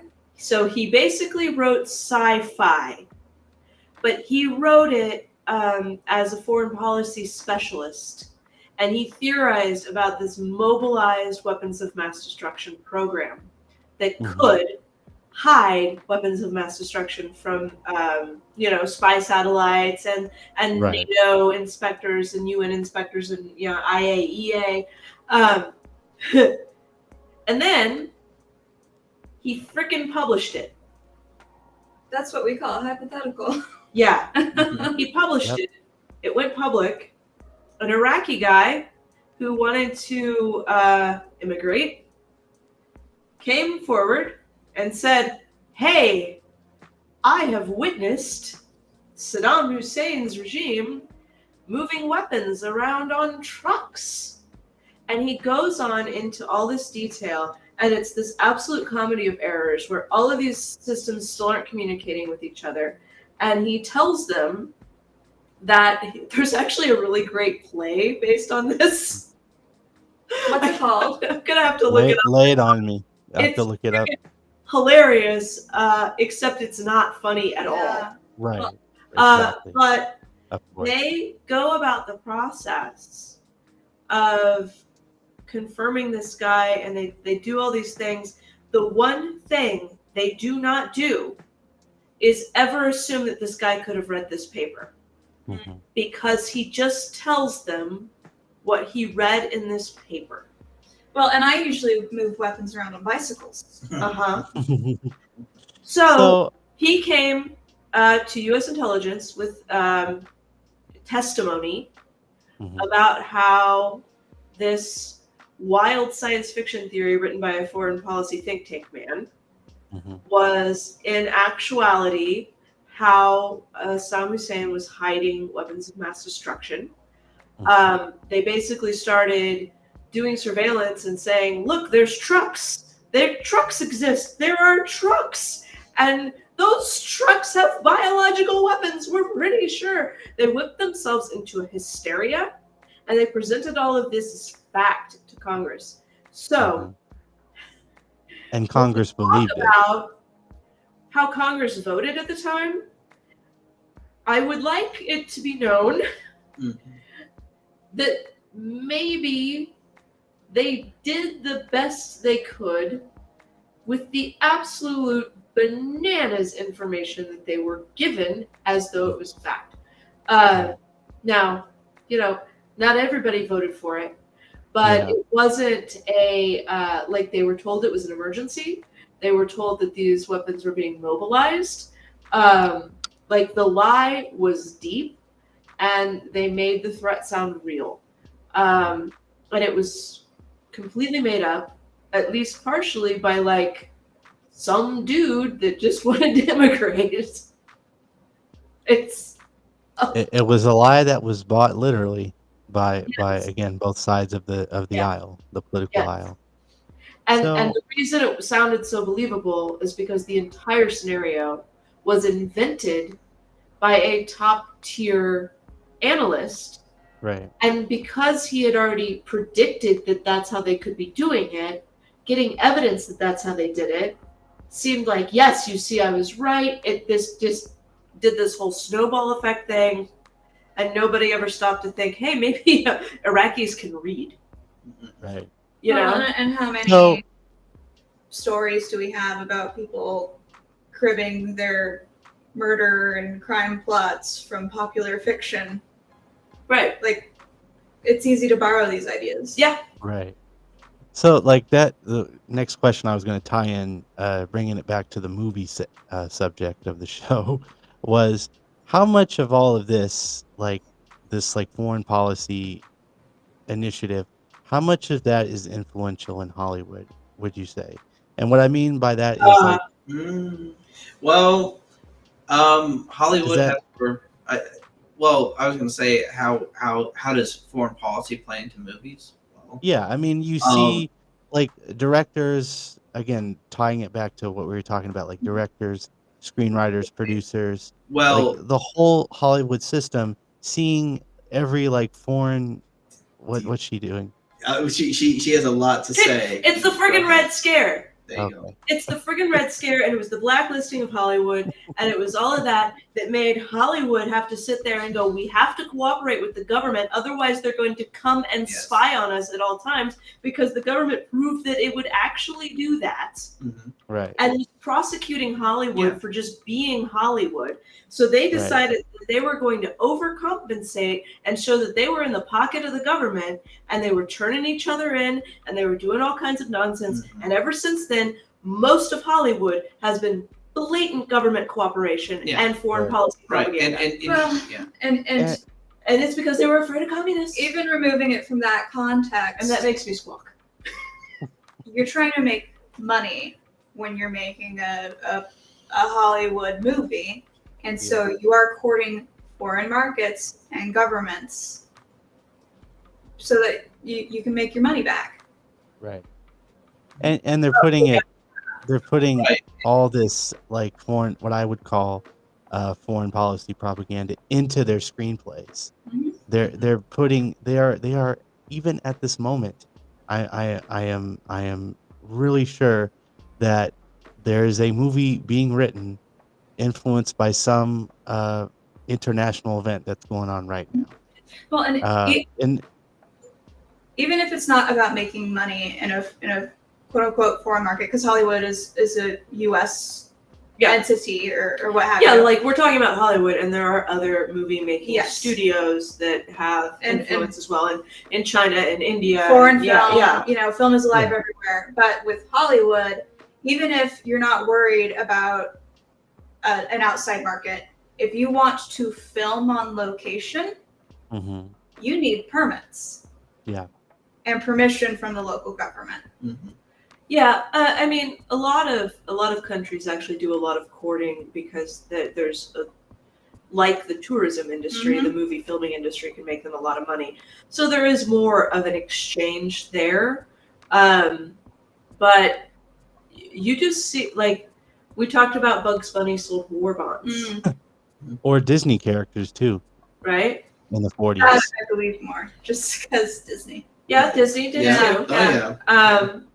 I mean, well, Walt Disney was a, I guess what you'd call today a pro-war Republican. That's a lot of what most people don't know, is that how conservative he was up until death. Yeah. And you saw a lot of you saw a fair number of pro-war movies just voluntarily because World War II was I mean, you had a draft. It was really people were actually having to make sacrifices in their daily lives. The war was a part of their lives, and people wanted to buy media and consume media that reassured them that all of that was happening to them was worth it. Right. But after that, you had a lot more diversity of opinion. You started having wars that people hadn't bought into quite as much, like the Korean War, Well, and the Vietnam War. the U.S. held back in World War II. for as long as they could. Yeah, Yes. like it wasn't Yeah. something we as a whole really got into Yeah, we until were we had our own. excited about it. Yeah, Yeah. until we Well, had lives at stake. I was gonna say because like Franklin Roosevelt won his right before World War II. He won his the campaign to be president by saying he was going to keep us out of any foreign wars. That was his promise, and then he went against that as soon as he could. And Hollywood has had a long history of propaganda. I think the Red Scare gave it a definite tint, a definite, kind of a definite strength where it united with the government, where instead of kind of like you're saying with World War II, instead of responding mostly to people relating to the war as regular individuals, it's after the Red Scare, it's like we're gonna just do what the government tells us. Right. And it could tilt. Oh, go right ahead. We weren't grappling with communism prior to World War II. I mean, when Stalin and the Red Army showed that they were a major world power, it changed the way we thought about communism. And we stopped looking at them as allies. Yeah. And they started hunting communists in this country, because we did have instances where Julius and Ethel Rosenthal gave the communists atomic secrets. We did have agents in the United States working for Soviet Russia. But they disproportionately targeted Hollywood. Yeah. Hollywood and labor unions were some of the biggest targets of McCarthyism. Yes. And both Hollywood and labor unions changed their culture, right, because of McCarthyism. It became like the Hollywood tried to rebrand itself as a classic American, Oh yeah. Yeah, we had the Rat Pack, and we had, very like Americana. We had gangster films. Like, this is America. Robert And De Niro, Frank tried to Sinatra. rebrand themselves as being like, we're an American tough guy, classic Yeah. America. Like, don't mess with the tough guy. Yeah. And it was. That's what mostly the Rat Pack was. Yeah. And the only movie I will ever recommend from Jim Carrey's filmography is The Majestic, and he is a screenplay writer during this time period. And the movie does have a lot of the plot driven by the witch hunt in Hollywood. Yes. Like, they went so hard after Hollywood. Yeah. And they, I mean, I think it scared the major players enough. Yeah. That they wanted to rebrand as good patriotic Americans. And I think Hollywood has voluntarily created a high content of propaganda films since. Right. Well, right. Yeah.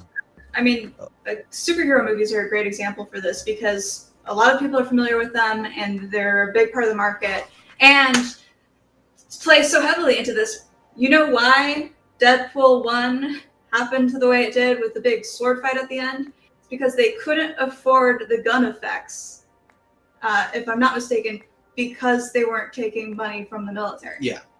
That's why he forgets the bag of guns in the taxi that drives away, is because they would not be able to afford those big cinematic superhero showdowns without government funding. Holy crap! It was a big issue with the first Avengers movie that Joss Whedon directed, because the Pentagon pulled out. Bastards! Okay, Yeah. the freaking Suicide Squad. The second Suicide Squad that was also called Suicide Squad. The Suicide Squad. The second Suicide Squad that didn't acknowledge that the first one had happened. The reboot. The hard reboot.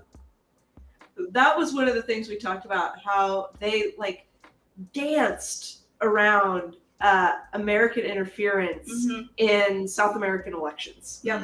And like the bad guy keeps changing form because no, there's actual Nazis here, and it's like, and there was a democratic vote, and somebody just didn't And want that to happen. we caused this instability, but that's not the part we care about. We're just gonna go our own way. Yeah. They went through so much like imaginary South American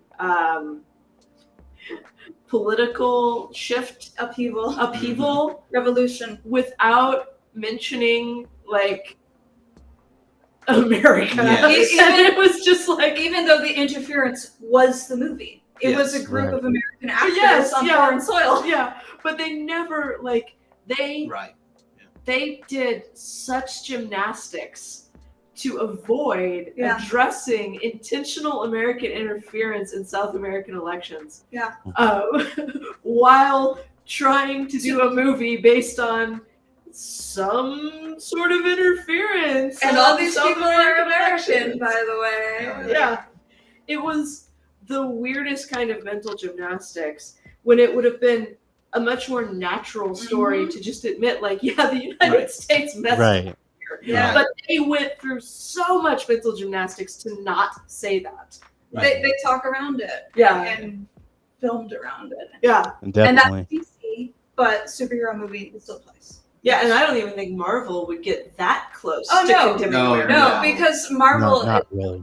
were to lose in terms of dollar because of their portion of the market. DC is trying to be that Right. up and comer. Oh no, the Hollywood is hilariously bad at foreign policy reconciliation, and just blatantly tries to obfuscate. Well, what's right. going I on. was going to say, like, have either of you seen Charlie Wilson's War with Yeah. Tom I've Hanks? heard of it. I've heard of it. It is a propaganda war or propaganda movie. If I ever It's the most pro-war propaganda movie, because probably what- one of them for its time. what it does is it tries to account for the way I think he's a representative.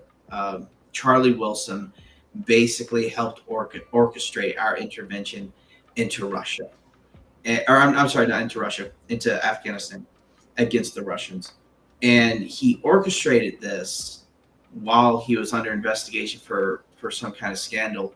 But the way they have it, like they have it to where, you know, like this issue with Afghanistan comes out of nowhere, and Charlie Wilson is shown as, you know, somehow you know, empathizing with the victims of the Russian, you know, the Russian invasion or whatever. And it's you know, dancing around the fact that first off, before those events even happened, we were already messing with Afghanistan.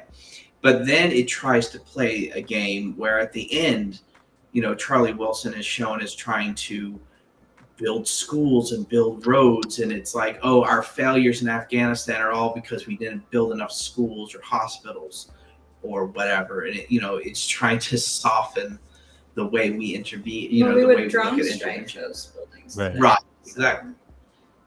So there's a few more questions. So I'm gonna ask this question, but I'm not gonna have you respond yet.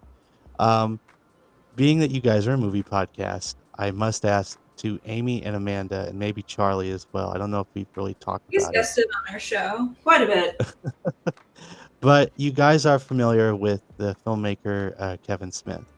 I would assume that Yes. yes. Yeah. Okay. His name. So Oh, But, Clerks. yeah. Okay. So before we get into Kevin Smith, because I just want to say I'm a fan, unabashedly so, in the last 2.5 years, even more so under quarantine. But the one question you bring up, or one point you bring up, I should say, about unions and Hollywood, and how movie studios and a lot of actors, a lot of producers, again, actors, directors, producers, screenwriters, however you want to say it, they're joining picket lines to get paid, better wages an hour, maybe if not And $15 an hour. improve your conditions. Yeah, definitely better working like I remember like the WGA strike of 2007 2008 when all the writers went on strike because they were rightly so protesting their pay, their creative control. It was late night talk shows, daytime talk shows, sitcoms, you It name it. affected the TV landscape. Yeah. And it's like, like I remember Conan O'Brien and David Letterman, like when they took like a break and then they came back without any writers and they had those beards. I don't know if you guys remember that, but it was like I still remember it was well known. They came back and had like literally Conan had like an orange beard and Dave he hadn't really grayed up at the time, but he had sort of like a grayish beard uh when both their shows came back from the 2007 like 2008 writers strike.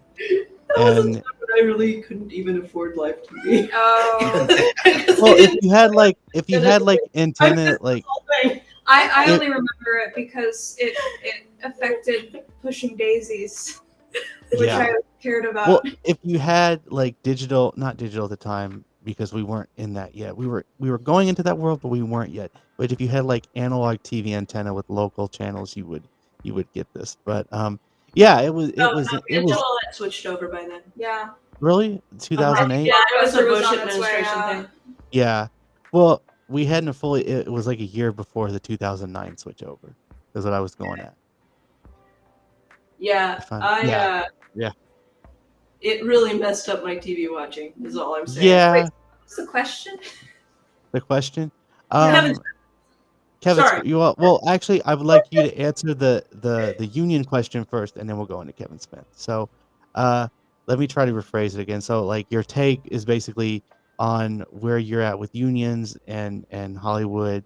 I would assume you support unions. Yeah. You would support because it's really a big thing, even with people on the left, whether or not to unionize. Because I see that kind of stuff, and yeah, I'm all very much in a fair minded way, an open minded way to say yes, people who work in Hollywood and again in any other industry should be able to be paid fair wages, or uh, $15 an hour, how much it is. But like the like for example, Current Affairs magazine wanted to do a workers co-op. It was well-known news this last month. Uh, Charlie did a Substack article on it. We actually talked about it, and Nathan Robinson didn't want to do it. He sounded like he wanted to do it, and then he changed his mind, so to speak. He wanted to keep everything for himself.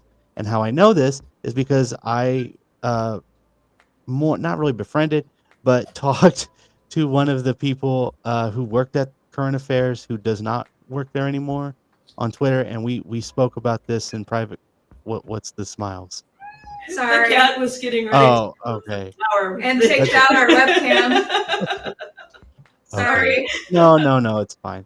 Like again, you guys are very lucky to have pets, to have company like Oh, that. I can't even have fish. But Aw. anyway, I talked to one of the people, one of the former coworkers of Current Affairs magazine, and she was like, because they put out a whole statement, and and she signed at the bottom. She was like, "Yeah, Nathan is not who you think he is, Nathan J. Robinson." And there are people that still on the left that support him.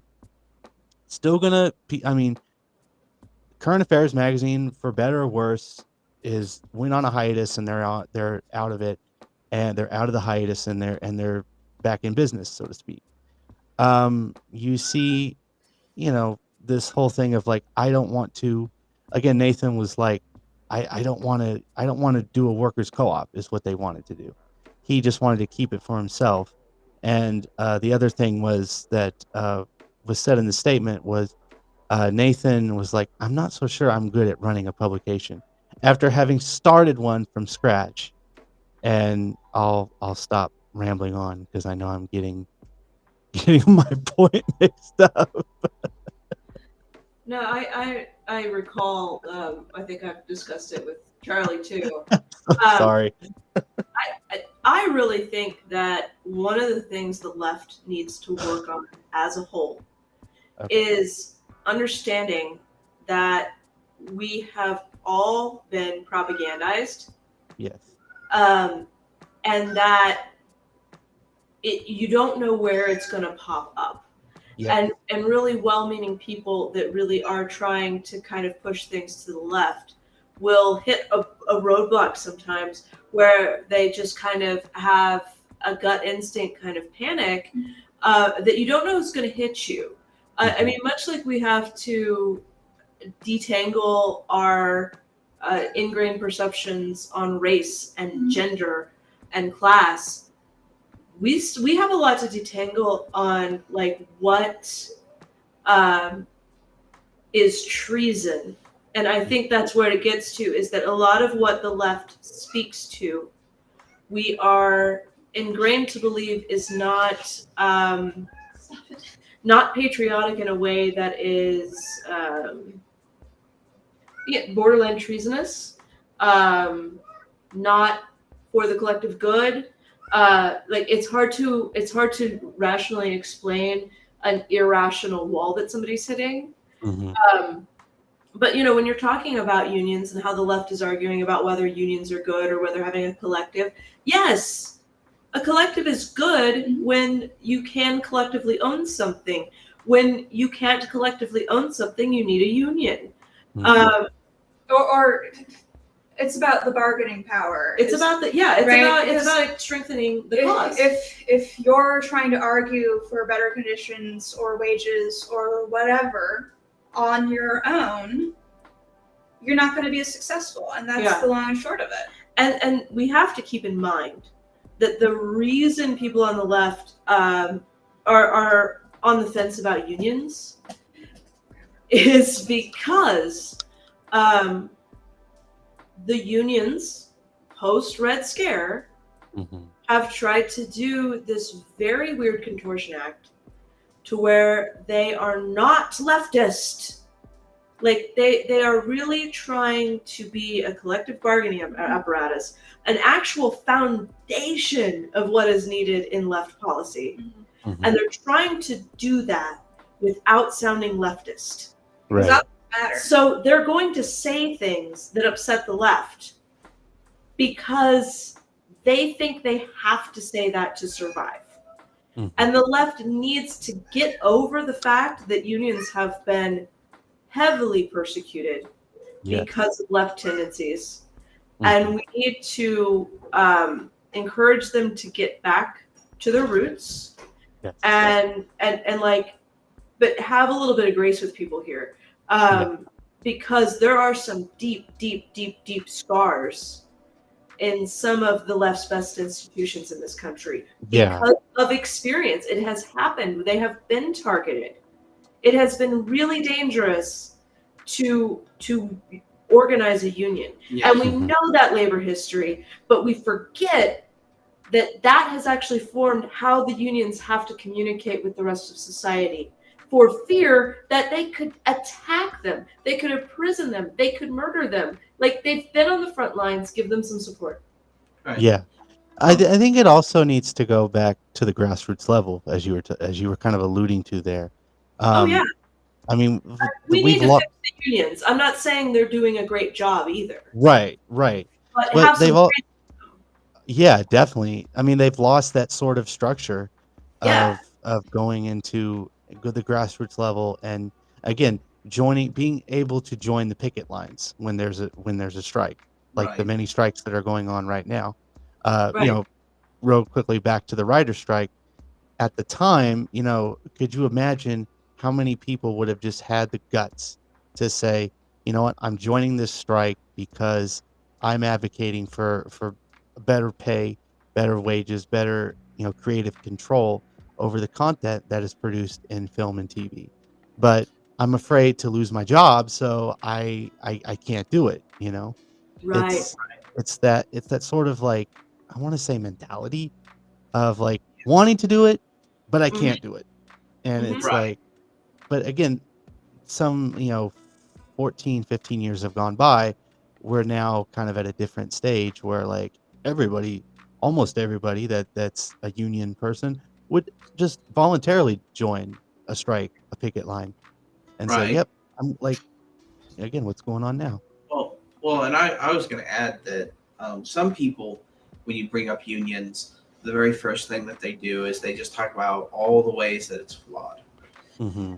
And for me, the way I see it is that one of the many ways, because from my perspective, and I don't know about Amy and Amanda on this, but for me, the American left is dead, if not almost dead, if not dead.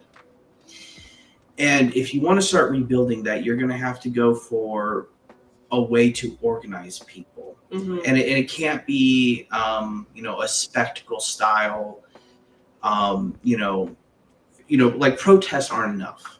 You have to have protests, you have to have organizations so that if those demands that you make in a protest are violated, that you have an organization to back you up. And so, like Amy said, unions might not be perfect, but the only way to perfect them is to bring them back and to, set them up so that they have the strength not only to defend workers, but to then fix the structures and the problems that they have. And so, because for example, the place that I work, at least for the next 3 days, somebody mentioned having a union because his dad was pro-union, is a pro-union guy. And as soon as he said that, everybody was like, yeah, but they're going to fire us if we do that. And we'll all lose our jobs and they're just going to replace us. And that's illegal. I just want to say that. It is illegal to fire people for trying to union. Right, but but their point is that, they would, how do I put this? Trumped up reasons, you know what I mean? Which, like you said, illegal, know. Right? And so, but still, the point is that everybody's afraid of that. Mm-hmm. And so, but for me, it's like, without a union, especially the place I work, people are, at least janitors are not treated very well. Mm-hmm. Definitely. We have one boss who just she can yell at us, she can be rude, she can try to force you to take overtime. I mean, she can try to, not that she's successful, but we are definitely not treated, workers in America aren't treated in a very good way. And it's especially the case in Hollywood, to bring this kind of full circle, like Amy was saying, where the crew is, it's like you either do what we say or you lose your job. Oh, Hollywood has an even bigger impact on that. Part of the reason that people are not in the same place that they once were in regards to putting themselves on the line to form a union. I mean, we know the stories about the coal miners who were being bombed to have a union, and it's Here he's sitting here saying janitors are afraid that maybe they'll have to go find another job. Like it really does sound. Oh, maybe. Right? Yeah, it does, but it sounds like that, right? It sounds like that we have gone soft or something like that. It really is. Well, you die if you don't have money. So. You die quicker if someone literally bombs you, though. Yeah, is what I'm I mean, for the janitor who's not looking to be bombed. Amanda, I'm getting to another point. Okay. The reason that it's hard to kind of like take those risks that they once did is because there is actually more food security now than there was then.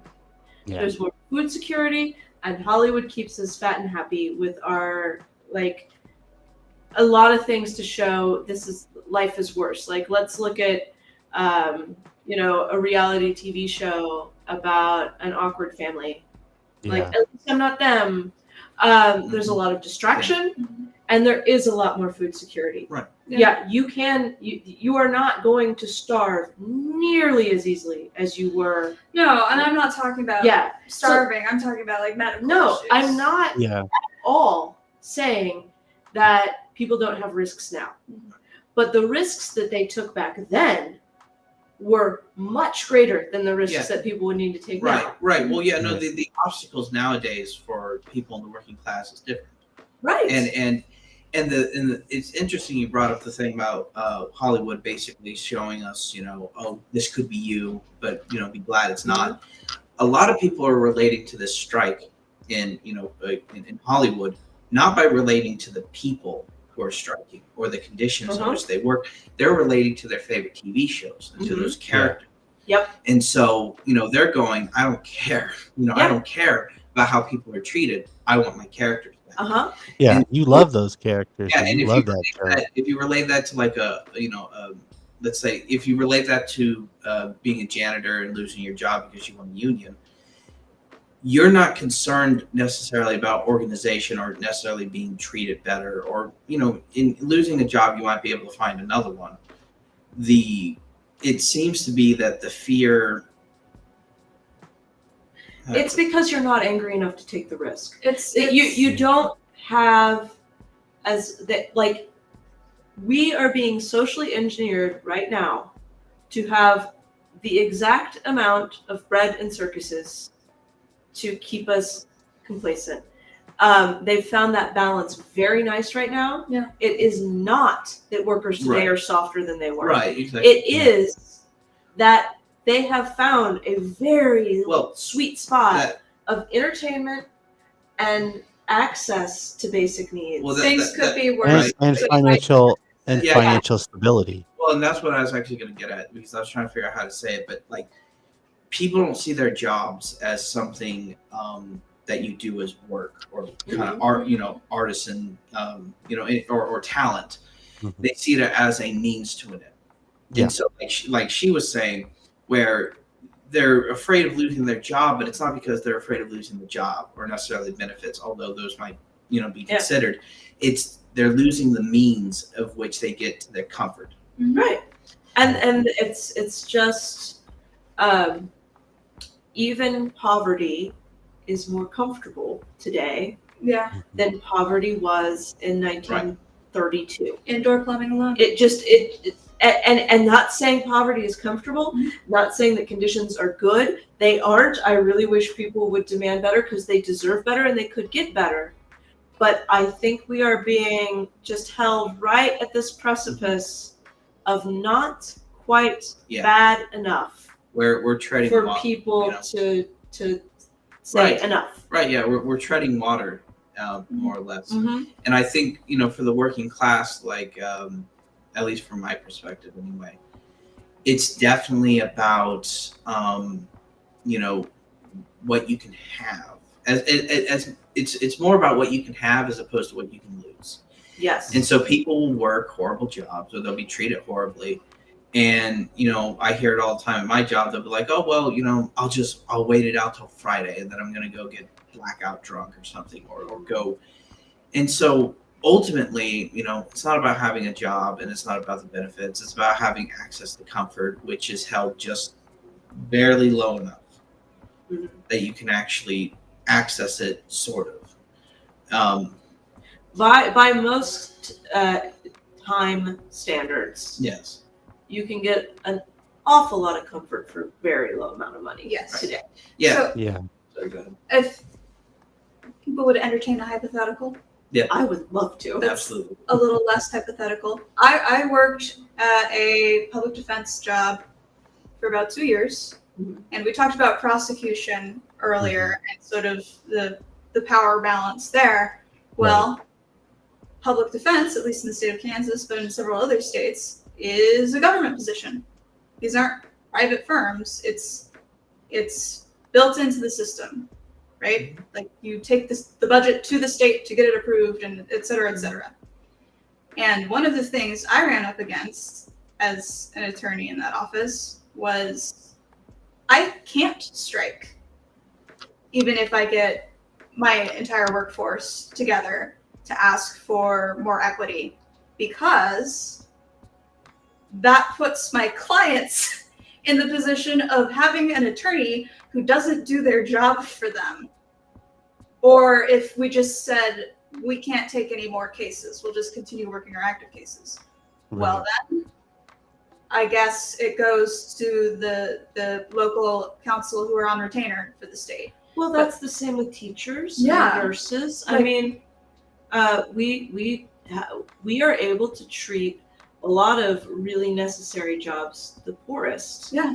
Because the people who take jobs like that have too much of a commitment to their social responsibility to walk out on it. We're never going to do it because these are people we meet face to face and we know their problems and we know they've got it so much worse. There's a reason I'm in this job serving their needs. Yeah.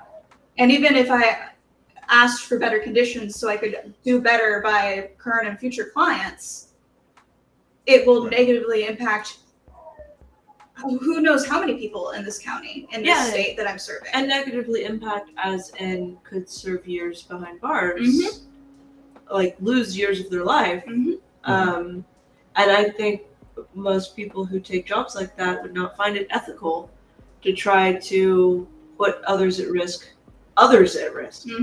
for fighting for themselves. That's the same with teachers. Yeah. Teachers don't want to put students at risk for their, and they do strike, but they call it a blue flu because they can't strike. Right.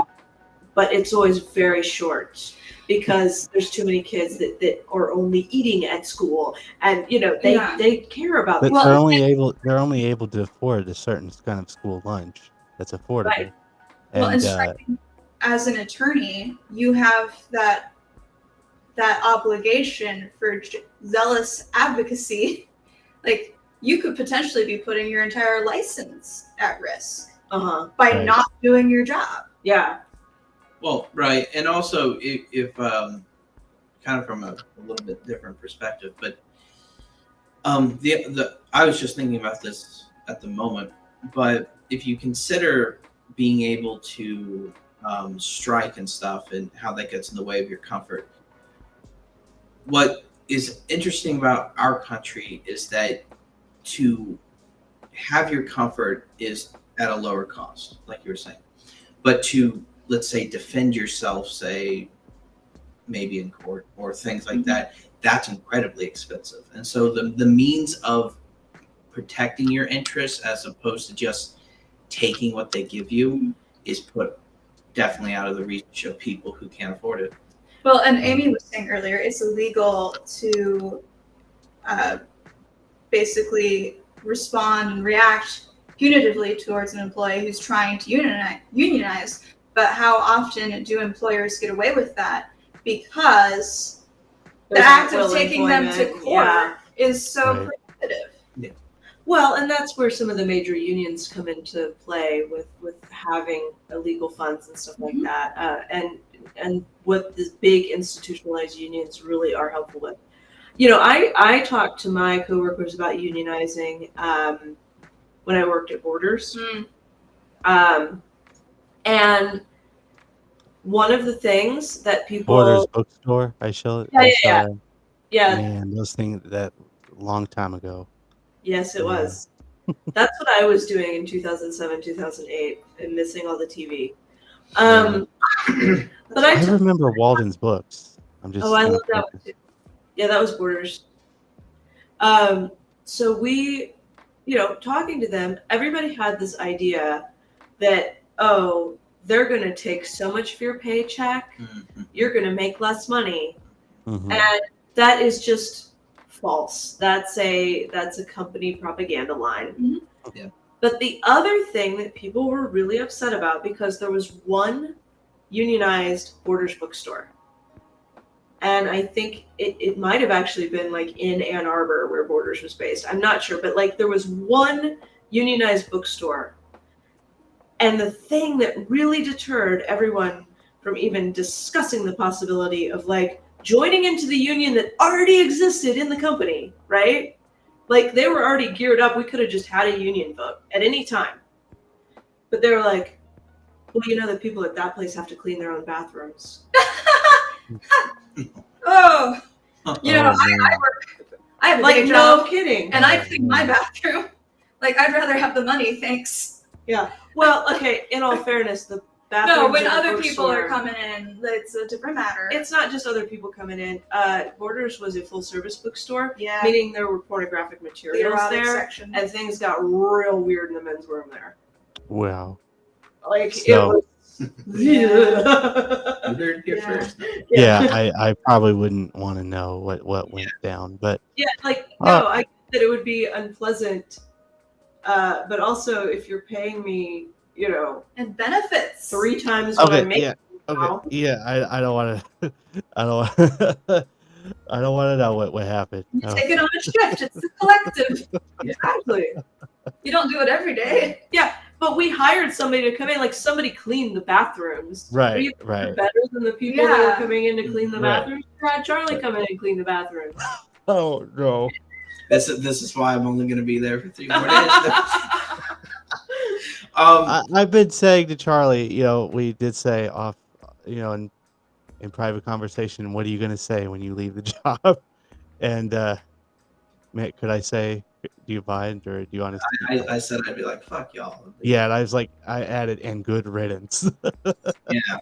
Yeah. No, I just, and the thing about, to bring up, kind of unite the two aspects here, being a janitor in and of itself is not that bad a job. It's a little tedious. But the thing that I've hated most about being a janitor is how you're treated by your higher ups. Yeah. Because cleaning stuff is cleaning stuff, as bad as it gets, and it gets pretty bad.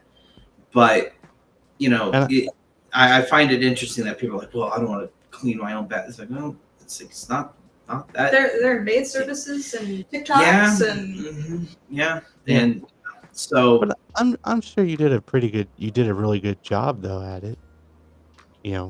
yes, unfortunately. Okay. Yeah, I just, but it is a lot about having a certain level of comfort. I was going to say, I think a good way to kind of articulate this is that, and this is why I was saying that I think unions do need to come back, and even though flawed as they are, they need to come back. Yes. Is that workers have different obstacles now. Yeah. Yes. So when you bring back Definitely. unions, because the American left needs something to base its organizational power on. Right. You have to be able to help workers navigate new obstacles, things that maybe aren't about, oh, if I lose my job, I won't be able to get comfort, but Mhm. maybe it's about something else. It's like, listen, maybe there's more than comfort, which maybe that's what unions have to deal with. Yeah, like let's get rid of the 401k. Yeah. We need to get rid of the 401k. It's absolutely ridiculous to act like people are going to save for their own retirement. Mhm. pensions. Yeah. Yeah, we used to have pensions. It was common practice for our grandparents. I believe my dad has a partial pension because jealous. he was, started work when they still existed. But most of his retirement will come from 401k. But it was being, I think, I don't know, I could be making that up, but it was in his working time where pensions really shifted Yeah. away. Right. Back the pension. That would be a really great thing to replace the healthcare that the unions are so proud of negotiating. That's Mhm. where the unions are really getting in the way of the left, Mhm. is that the unions have really good healthcare, and they're not too keen to give up the good healthcare that they know for the mystery healthcare that could become public. Right. Yeah. So, like, let's take that healthcare, get rid of that 401k. I mean, I think a lot of unions do negotiate away 401ks, but for all of us, down with the 401k. Workers. Workers' rights are human rights. Lose except your 401k. You have nothing to lose except your Which 401k, are so small but in a anyway. good way, not in a stock crash kind of way. Like I just said a minute ago, workers' rights are human rights. So I'm supposed to have like $200,000 saved already at my age. Oh yeah, they're retired. Like, it ain't gonna happen. I'm a lawyer. It's not gonna happen. No. Oh. Come on, I don't know how. And I mean, and I'm Like, like, I don't How know would how. you be able to though? I mean, that's the I question. know. All right, so we're at 2 hours. We've hit our mark. We're almost hitting our mark. So I guess I should end with another movie question, and that brings up this brings up my most favorite thing to ask, and I don't think I've really brought it up with you guys, each of you personally. But seeing as this is a movie podcast, we have to get some Kevin Smith style questions in here. So, uh, I am very certain, one way or another, each of you are familiar with the the works of Kevin Smith, ranging from Clerks to Mallrats, Chasing Amy, Dogma, Jay and Silent Bob Strike Back, Clerks 2, and the more recently released Jay and Silent Bob Reboot. So I guess to try to phrase the question specifically, because I'm going through this in my head, uh, your first memory of a Kevin Smith movie, which was it? What was it? Your reaction, good, bad, so-so, and what do you think of him? Clerks. My first Kevin Smith movie was Clerks, and I was in high school, Hmm. and I thought it was a sexist piece of trash. Does that does that Fond memories of this? I don't know. does that view still hold up today, or has it evolved in 20 some years? I think even Kevin Smith recognizes that Clerks was a bit of a dickhead movie, Hmm. because it was a dickhead movie. I mean, A good dickhead movie. a whole monologue about a guy basing his girlfriend's worth on how many dicks she sucked. I mean, it's a really like. That part's not in the trailers. Really? No, No. no. Oh, it's like one of the most famous things. Like the guy's The freaking 37, yeah. just like, my girlfriend sucked 36 dicks, and some guy goes 37. Like it's the big like. But that is funny. Yeah. I So mean, Add a tally. yeah, Sorry. yeah. no, it's fine. But yeah, it was sexist. But Right. I loved So- Dog. Like I loved Dogma so Oh, much. yeah, that one was good. That's like one of my favorites next to Chasing Amy. What is your take, Amy, on Chasing Amy, as far as being a pro-gay movie in the way that Kevin Smith himself can tell it? I don't know if you probably don't know who Sav Rogers is. He's a transgender filmmaker who is making a documentary. He's from Kansas I heard City. the NPR interview actually. Right. This So- was ringing a bell. It was quite interesting. He's a transgender filmmaker who is making a documentary on Chasing Amy, aptly titled Chasing Amy. It's coming out, I believe, sometime next year, according to IMDb. And before he went through his transition, when he was still a woman, when he was still a girl, when he was still a woman, he made a TED Talk saying how important this movie was to him as a young person struggling through his sexuality in high school, and how he looked to this movie for comfort. And I would say go find it. I'll probably even send it to you, because I know where the TED Talk is on YouTube, but I suggest you should watch this. Like literally sit down and watch it, because it's like really, really good. And it kind of actually made me want to watch Chasing Amy. I had seen the movie before I saw the TED Talk, and I gotta say, next to Dogma, it's one of Kevin Smith's like best films. You know, probably next to Dogma and Mallrats. But if you don't share that same view, I respect that. Well, okay. My name is Amy, Yeah. and a lot of people thought I was a lesbian. Mm. So this movie did not have a very positive effect for me. Because, lesbian visibility is good. Hmm. But it just, People will be homophobic to whoever yeah. falls into their sights, Yeah. whether or Right. not they're queer. Yeah, and it's just, and I guess, I guess we figured out what, I'm just really gender non-conforming. Yeah. Um, Today's outfit aside. this was just dressing up for you. Like, She This wore is No, my- you this was my Halloween costume, actually. you look nice, by the way. Yeah. So It's not her style. I bought it for a Halloween costume. This is performance. You're seeing performance. You were seeing performance. Well, it's a great performance. If Well, thank you. if that's a good compliment. But when I was already kind of experiencing a lot of Being on the bashing margins. for being different, I suppose, and people were making the assumption that like what was different about me was that I was a lesbian, which is not what it was. Right. And while it's perfectly fine to be a lesbian, it's not that great to not be a lesbian but have everyone think you are. Right. And it's a negative. That Well, homophobic. I'm not even talking about being negative. Okay. I'm talking about me wanting to get laid. Oh, okay. Well, you should have clarified up front. This But it was like topic is going a like, little different than I thought. But it's lesbian, okay. and I'm like not trying to get with women. It does create a problem. It creates a problem. It created a problem of like me hurting people's feelings, that it was like, no, it's not you. You made an assumption. I'm not a lesbian. Yeah. And like, no, we're not just friends. Yeah. I want to go out with you. A lot of guys get turned off by women who don't seem to be attracted to them. Yeah. It's odd. Yeah.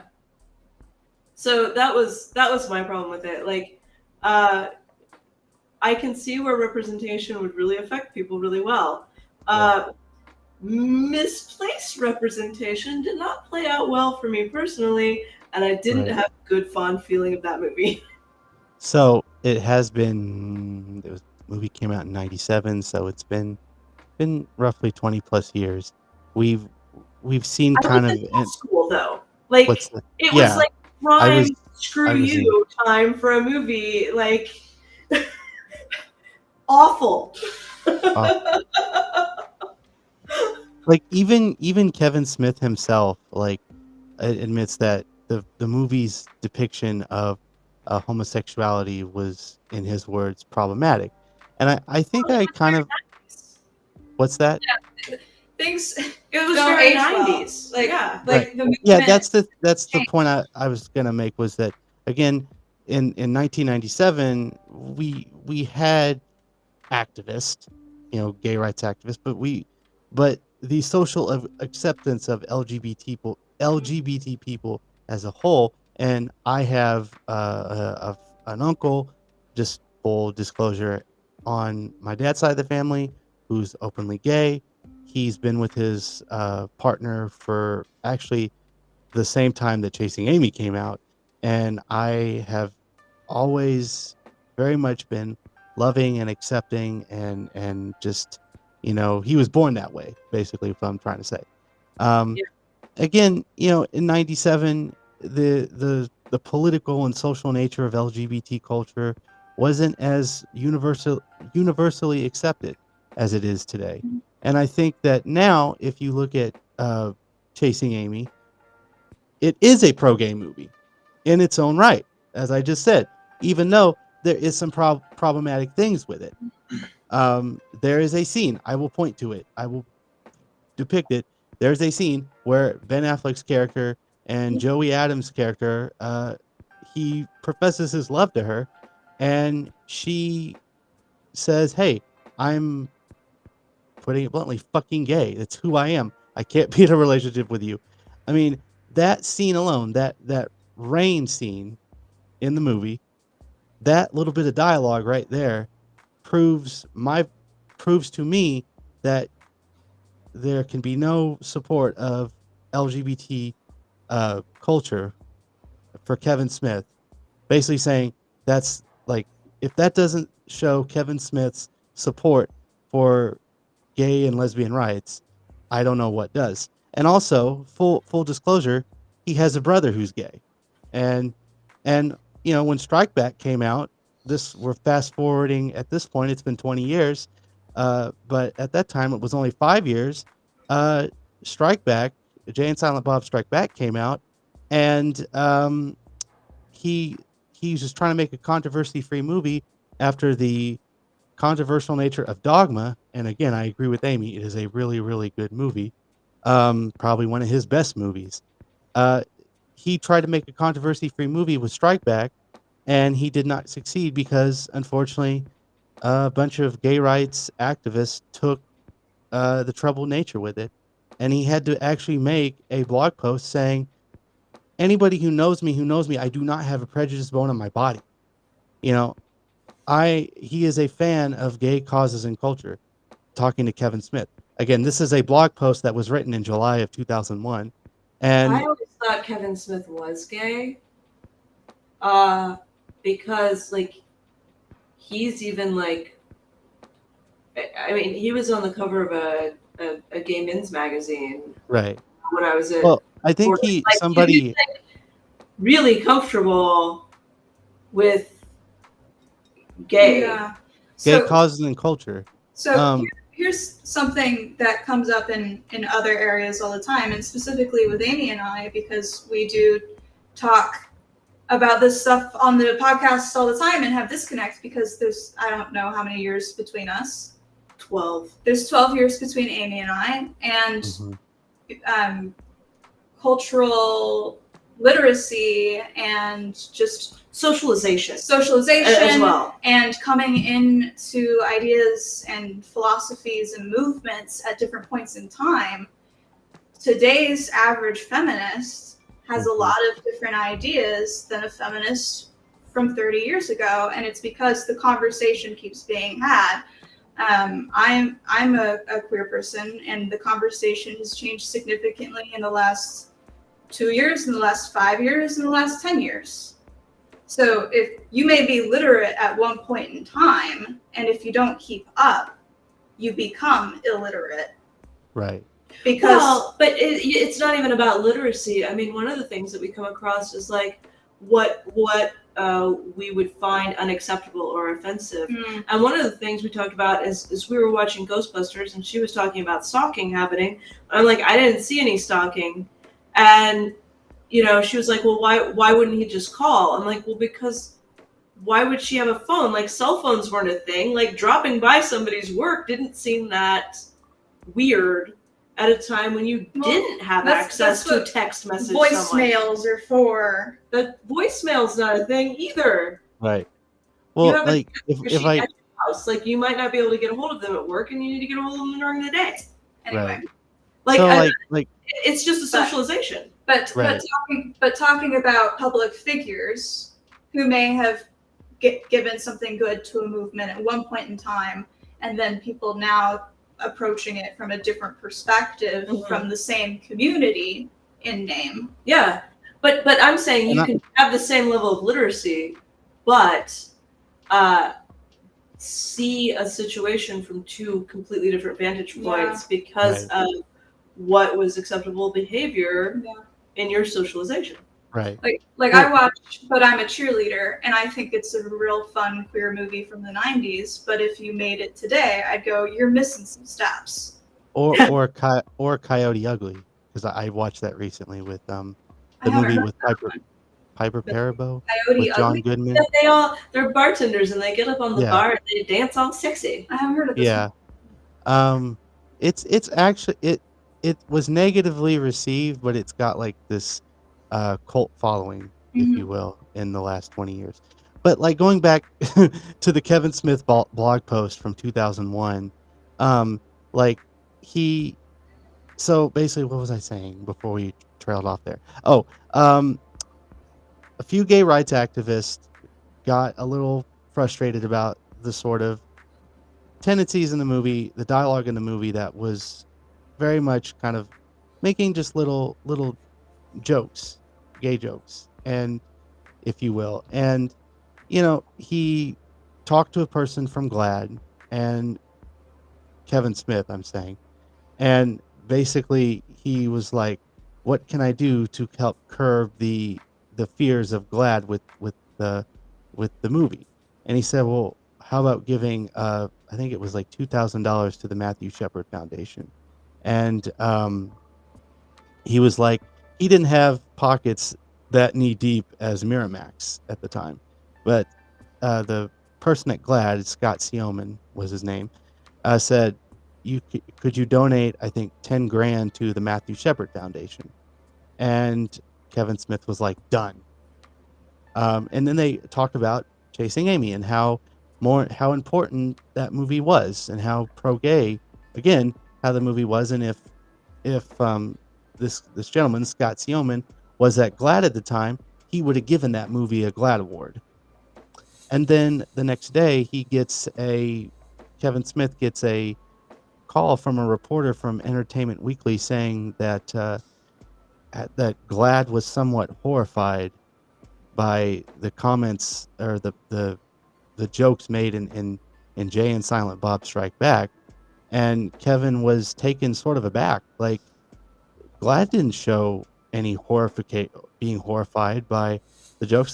They were concerned, and basically the nature was that his donation to the Matthew Shepard Foundation was a way of culpability and saying, "I'm sorry, I made some gay jokes."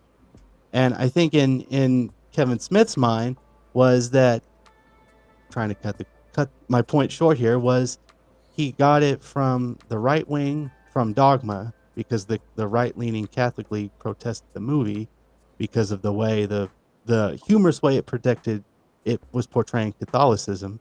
FYI, Kevin Smith was raised Catholic, and now the left wing Of course, that was was getting not- right, and now the left wing was getting mad at him for Strike Back, and he was just like tearing his hair out. It's like his point was, and I can kind of see it this way, no matter what you say or what you do, you're always going to offend somebody.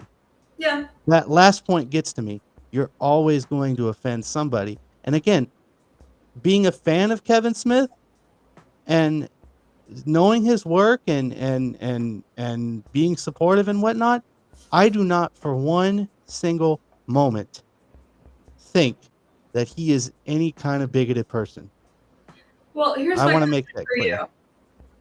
Why are you so personally invested in Kevin Smith's feelings? Because In I've Kevin had Smith's- this same Well, conversation with the Wachowski sisters and the Matrix trilogy, and going, well, some people have valid criticism of some of the things they've depicted in their movies, but overall I think it's very positive and has a good impact, and I don't think they're trying to put bad into the world. right. But it's really easy to get caught up in these figures and these celebrities and put a lot of yourself into them and Mhm. feel hurt when you perceive them as being hurt. But how does that serve the cause, and how does that serve you? And also, how is someone like Kevin Smith, who every movie was specifically meant to be offensive, like the Wachowski sisters weren't even trying to offend people. No. Like Kevin Smith, like they didn't put the 37 Dicks line in there Right. because they thought that was going to be good for their Yeah. church brunch. Right. Yeah. I mean, I think it was more of like his what I call like blue collar humor, that he was raised in New Jersey is partly the reason. And Dogma to was blue collar humor. Dogma was taking on the church. Yeah. right, mean- well, not Dogma. I'm talking about Clerks. If you're going into the public sphere, if you're doing it with any kind of intention, most people are aware that there can be backlash. Not everyone is going to respond positively to you, whether or not you've done something wrong. It could just be they don't mesh with your personality. It's part of the give and take of celebrity and putting a piece of art into the world. Well, and I think too that Kevin Smith is a really good example of because some of the jokes in these movies, a lesser person would have been taken to task much harder for. Right. I think he's made a number of things in his movies that people would say, cancel him, cancel him. Mhm. Right. The reason that doesn't happen is because Kevin Smith and everything he does makes it very clear that he is a kind, loving human being with a dark sense of humor. Mhm. Yeah. And so when he like goes cringe, he's like, yeah, I know. Sorry. And people are like, it's okay, Kevin. Yeah. Don't do it again. He's like, I might. And they're like, yeah, I know. It's okay, Kevin. Like, And I don't generally think he's I agree with this. I generally agree with Amy. I don't think he's a bad person at all. I mean, he's a decent but filmmaker. even if he were, would that reflect on you enjoying his movies? Where does the personal investment come from? I think Amanda's demonstrating the premise of your podcast, where you can enjoy a movie even though it's bad. Yeah, it's not a reflection on you. Yeah, as long as you understand and aren't perpetuating it yourself. Because it's very capitalist to think that, if I consume something, that's my ethics. Mm-hmm. And since we're pretty, I would say you guys are pretty radical. Oh yeah. They're making that disconnect, which is, I think, is what her question is to you. Her point is to you. Yeah. Is that you can like Kevin Smith stuff and be like, yeah, I like it. There's some things that haven't aged well. Mm-hmm.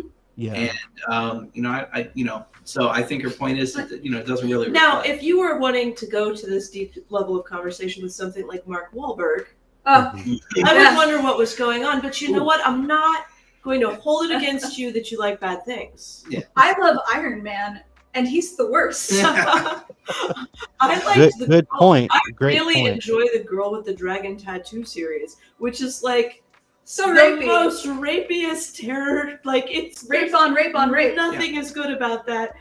You should be embarrassed to watch it, but Or- I'm not. And I do, Right. and it's fine. Right. And Yeah, I every- mean, Terrible things. Right. And I- we had a whole episode about my favorite movie and walked through Oh yeah. and picked it apart. So Like- it's okay to Our enjoy bad things. Very first Yeah. episode was taking my favorite movie to task. Nothing is holy. Yeah. Nothing is holy. I mean, from the beginning, we like bad things.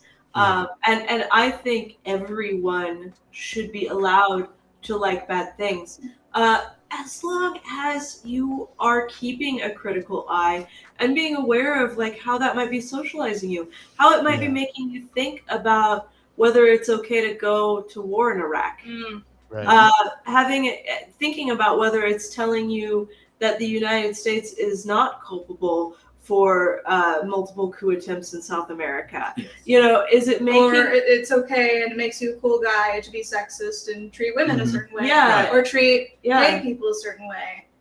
and Right. that it's okay to have a bunch of white people jumping around saying that they're ninjas and getting Asian culture all wrong. Yeah. I mean, like, I love the Ninja Turtles, yeah. but it's not great. No. Like, I love the Ninja Turtles too. There's problems. yeah, I need to make sure that I know that the Ninja Turtles aren't representing, Japan. Right. And honor. Well, right. And ninjutsu. Yeah, it's all about being able to separate yourself from the consumer culture and from the products that it creates. Because It's relating to yourself. It's basically, instead of relating to the product, at least in my opinion, it's relating to yourself while you are dealing with the product. there's a dissonance too, because people do identify themselves with stories and characters and figures that they love. And like we were talking about earlier with critical race theory, if it comes to the point of, well, this person is being taken down on Twitter because they said something and I like them and I identify with them, and now I feel like I'm being attacked. Right. Yeah. But we and I think too, we want you to be at the place where when you see propaganda in a film, it breaks the fourth wall. It just kind of goes, "Ugh." Well, that's silly that they didn't notice that the United States interferes in foreign elections. Right. Or, boy, it's because Snake Eyes did the same Yeah. thing. They tried to pretend like the bad guys were interfering in foreign elections. It's like, that's the U.S. government. Yeah, but this person had an accent and was sort of like Right. Yeah. sort of weird Russian Nazi coded. Mm-hmm. Yeah, so like when you start to be more aware of what they're intentionally saying in these movies and how it doesn't help us as a society, the more you see movies and that kind of behavior will break the fourth wall. It helps us change the conversation that we're having about media Yeah. without being judgmental. Like Yeah. Yeah, Just for to sure. the point of like, I'll make fun of you a little bit, Mhm. but you're not being canceled if you told me you were really into Mark Wahlberg. Well, like I'm love- just gonna assume he's a big Mark Wahlberg fan. I really like No, movies, and he's I'm the not. worst. Right. No, actually, I've only seen a few Wahlberg movies, but He's not I- cool. And he loves to go to Wahlburger. I have never been. There's not a Wahlburgers first off anywhere near me, and even if there was, I wouldn't give it a It's chance. it's good. on the block. It's gonna turn to a presidential news conference. I have never. Yeah. Well, I and have never done or been to Wahlberg. I'm waiting Um, for the Venom sequel backlash for it being bad gay representation. And I'm just thrilled with what it was, which was bad gay representation. yeah, And I loved it. Yeah. So like we're here to break the fourth wall and not to judge you. Yeah. Really. Like I don't feel judged. Good. You know. Yeah. Because we're having fun. Yes, you we don't are. feel good? We- No, he No, said I said good. Oh, I said good. I was I like, said I it don't was the feel. Mark Wahlberg thing. oh, jeez. No, I said I don't feel Ross judged is at not all. a big Mark Wahlberg We, fan. I retract my statements. Eh, I was gonna say we're like a Deadpool but cooler. We break the fourth wall. I mean, I recently, because it's on YouTube for free, I've seen Dead Poet Society with Robin Williams, and Hmm. I got to say that movie, I saw it in middle school. I was 13, and Mhm. saw it as part of a school, not a school assignment, but a school project, so to speak. I And think I was made to watch it in school too. Yeah. it was like really, really good. Same, with Good Will Hunting. I mean, Matt, I would say it's all about Robin Williams for me. I hate Matt Damon. Sorry. No, well, it's okay. Again, we're not gonna cancel you for not Oh no, liking. this is just me being petty. Yeah. Petty is good. I Yes, hate it is Kevin very good. Costner, and I'll tell anyone. I hate people that 20 question. I'm just gonna say that right now. I don't like people that ask 20 questions about who, what, when, where, why. That's like one of my biggest pet peeves. So journalists? Yeah. Your Well, biggest pet no, peeve? Journalists? no, not in journalistic perspective. I'm talking like random. The liberal media with their Like- who, what, where, when, why agenda. I guess I should just sidetrack myself. No, generally can't- for me, it's What like is this, just democracy. it's just like just random friends that say to me, like friends and family who like question why I do what I do, and they Oh, just that don't know it's a What do It's- you think you're He would have doing? been Freud. yeah. It's like why are you doing this like I know for a fact some of my family members, because I've made it kind of public. I'm not ugh, I'm stuttering. I have not hidden it that I'm now doing this podcast work as far as broadcasting as well as blogging, and it's like Like, so far disingenuous some of questions. what's that? Disingenuous questions. Yeah. Aim to make you question yourself rather than to gain insight into you as a point of interest. So, and believe me, some of them have already seen it, and so far they like it, but that's family. So My parents do randomly listen to my podcast. They don't ever really talk to me about it. But I know they've listened to it because sometimes something will come up and they'll be like, yeah, I heard that. Or they'll say, yeah, you guys talk too much. that's what podcasting is about, though, talking too much. Well, they're not, they're, Or one of the things. they're boomers, but they're like cusp boomers. They're like, whatever they call, like the zennial, like I guess I'm a zennial, and they're kind of like the other Zoomer spelled with an X, Mhm. right? So, as the Right. token So they- religious person in the room, Uh-huh. I'm just gonna say, let's get biblical. A prophet is not appreciated in his own house. Yeah. Yeah. You I don't make honestly, that for your parents. I right. This is You how do it it is. for yourself. And I You mean, do it for you. feel myself catching up. Yeah. So I get what you're saying. I think a lot of Amanda and I's family both are like, oh, Cool. What Neat. fun. on. You're still doing that? Oh, are you still doing And then that? in like 3 months, you still Yeah. doing the podcast, that kind of thing. Well, because we're making it for a different audience, and Yeah. it sounds like you're doing the same thing. Yeah. Well, for me, it's more like because of my interest in journalism and broadcasting didn't go out as it should have planned. And so I took another avenue with it. And so Mhm. I landed at this. And so far I'm liking it and want to do it as a career, hopefully, uh, as my main gig. Well, I think you did a splendid job of trying to keep this train on the rails, which just doesn't stay on the rails very We're well. very Yeah. So Yeah. I have to be Crazy Train. honest. They wrote a song about it. Ozzy Osbourne's Crazy Train. We No won't go. rails.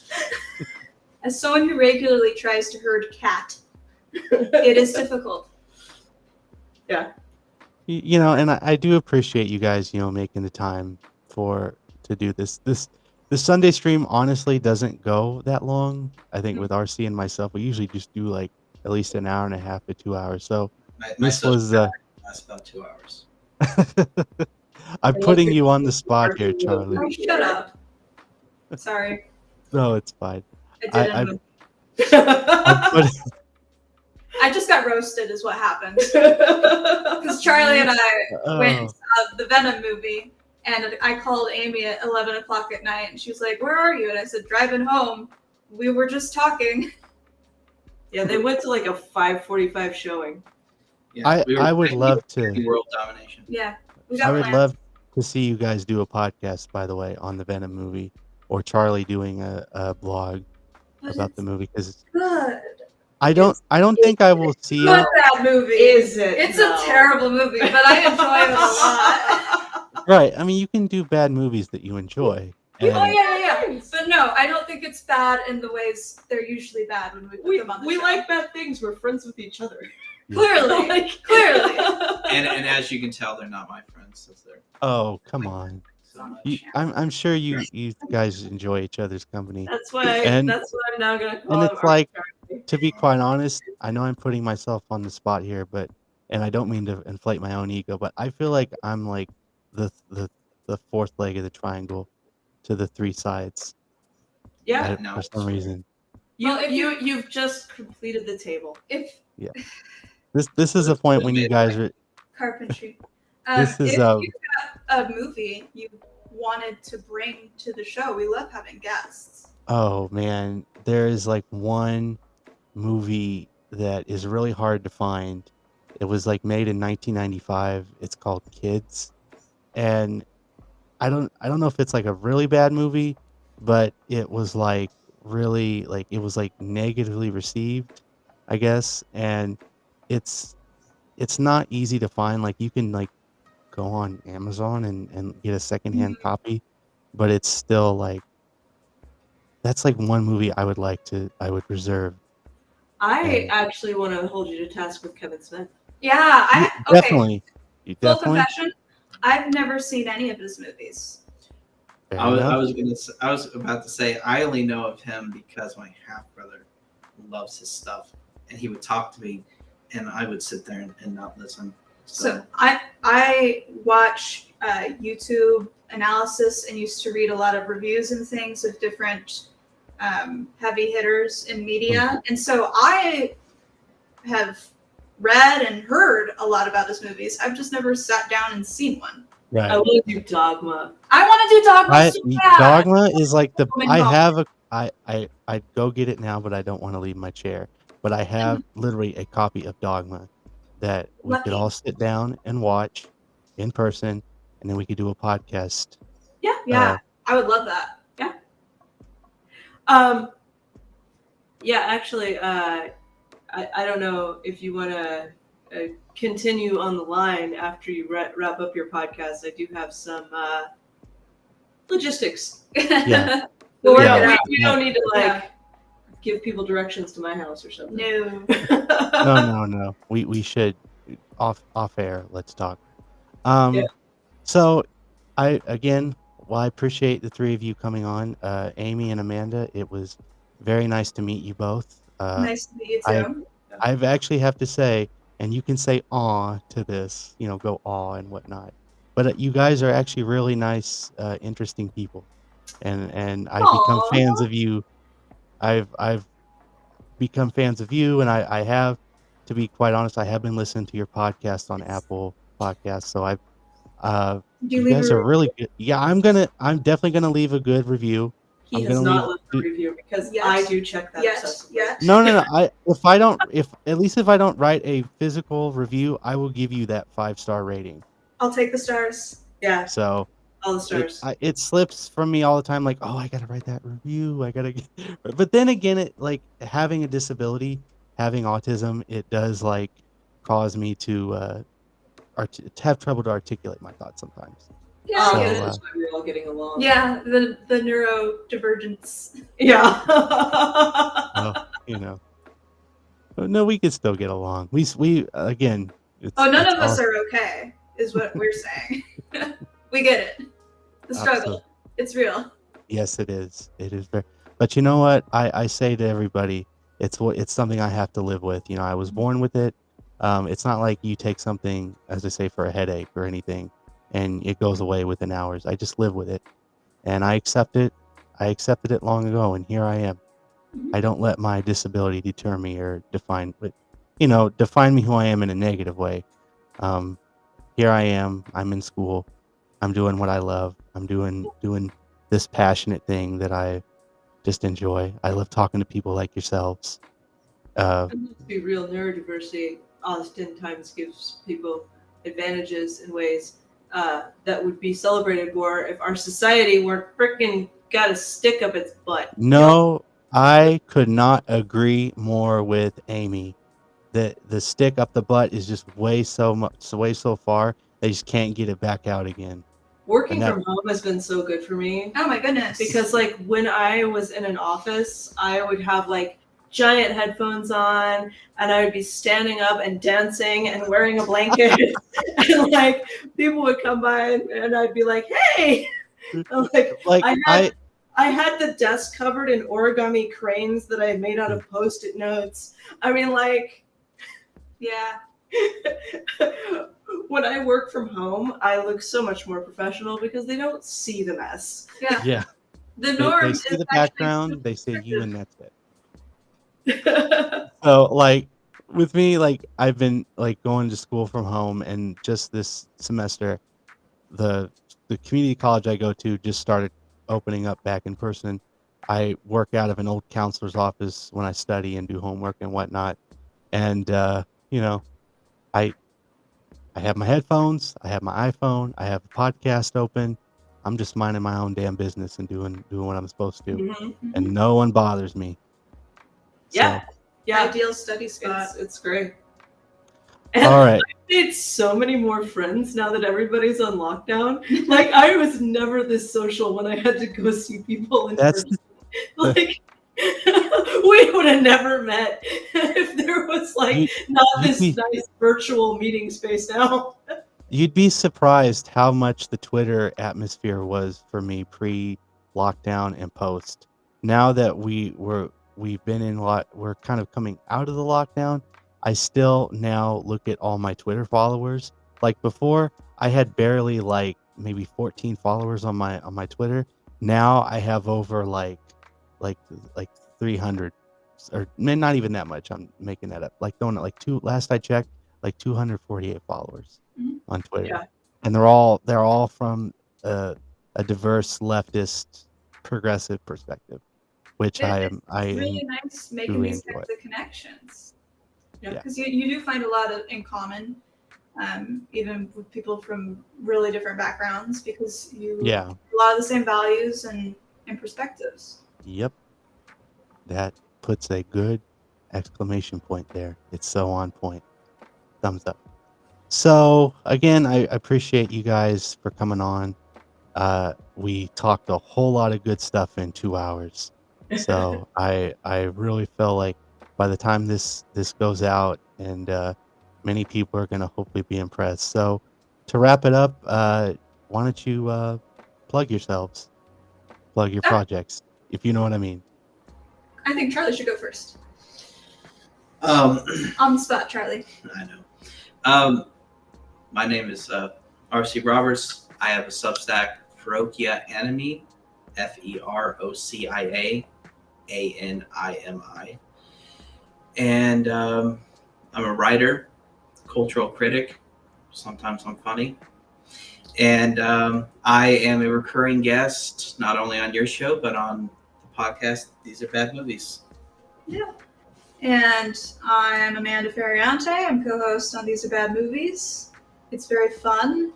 It's very antagonistic because Amy and I are on the same podcast, so that's just bound to happen. Yeah. And despite the act we put on here, we're actually very combative with each other, and just constantly.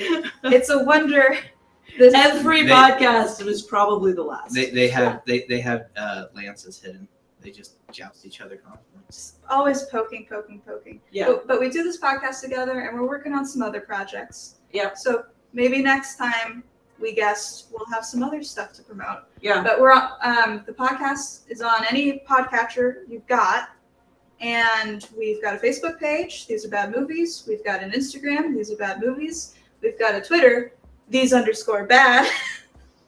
And we post updates, and Amy will chat with people and network and stuff. And someday, That's how I made friends with Charlie. Yeah, that's like Charlie was the brave person that decided to comment on our Facebook post, and I was like, "You're wrong," and I think you're an idiot. And it wasn't quite like that. That was your. I was making fun of one of their guests, and I think she joined me. Yeah.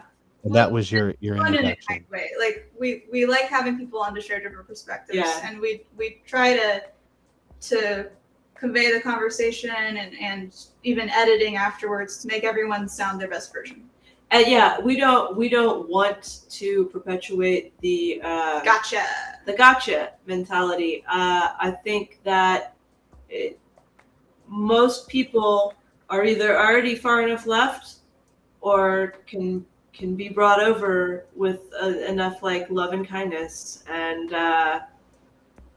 maybe harassment. Yeah. Well, and at the very least, they got to talk about a movie they like. Yeah. Yeah. And so we're not trying to make fools of anyone. We're not gonna have like besides each other flame wars on social media. Yeah. We're just not. We're not gonna. Yeah. Yeah.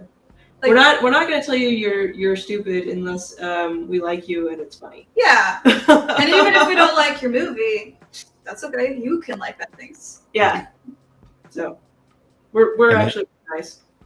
Right. To each other. All right.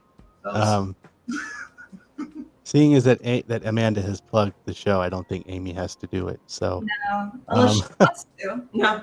Unless you want to. You don't want to? Okay. I did an okay job. You did a fantastic job. We'll talk about it later. Oh no.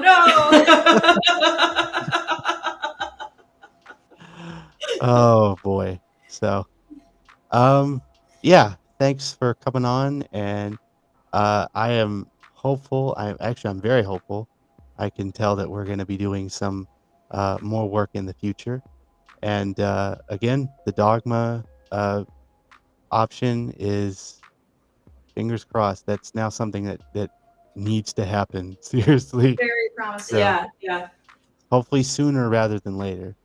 So I appreciate you guys to come on and again, go to my loyal viewers. Go find These Are Bad Movies with Amy and Amanda, and as always with my comrade in chief on Sundays, Charlie. Go find, as always, Ferocia Enemy on Substack. I think he's got the Castlevania, the media criticism article up already. And actually not yet. I have to write something else first, but it will be out probably on Saturday. Okay, so when it comes out, I should have something out tonight, if not tomorrow morning. All right, another thumbs up for the camera for my viewers to go see and check it out. So I appreciate you guys coming on. RC, I will see you next Sunday for another edition of the TJRS Sunday stream. If it's Sunday, it's TJRS. So thanks for having us. Thanks for having us. No problem. All right, so that was Amy Bell and Amanda Feriante. Again, go watch and listen to These Are Bad Movies where you get your podcast. And of course, RC Roberts of Flokia Enemy on Substack. Go subscribe. So, with that said, this is the end. Goodbye, farewell, and amen. As you can catch me Monday through Friday, 7 to 9 p.m. on YouTube and Twitch. Of course, you can catch me and RC on the Sunday stream every day at noon Central Time, again on YouTube and Twitch. Read me on Substack, tjrs.substack.com. There's a lot of good blogs there, I'm telling you folks. Follow me on social media. I don't have to repeat myself because it's right there waiting for you. Donate to Patreon, of course. It does not matter to me what you can give. If you give, I'm truly okay with that. So, again, as always, like and subscribe. Hit that like button on YouTube. Hit the subscribe button as well. And with that, I will see you guys tomorrow. Left is best. Rest in power to Michael Brooks. Rest in power to Ed Asner. And I will see you very, very soon. Peace.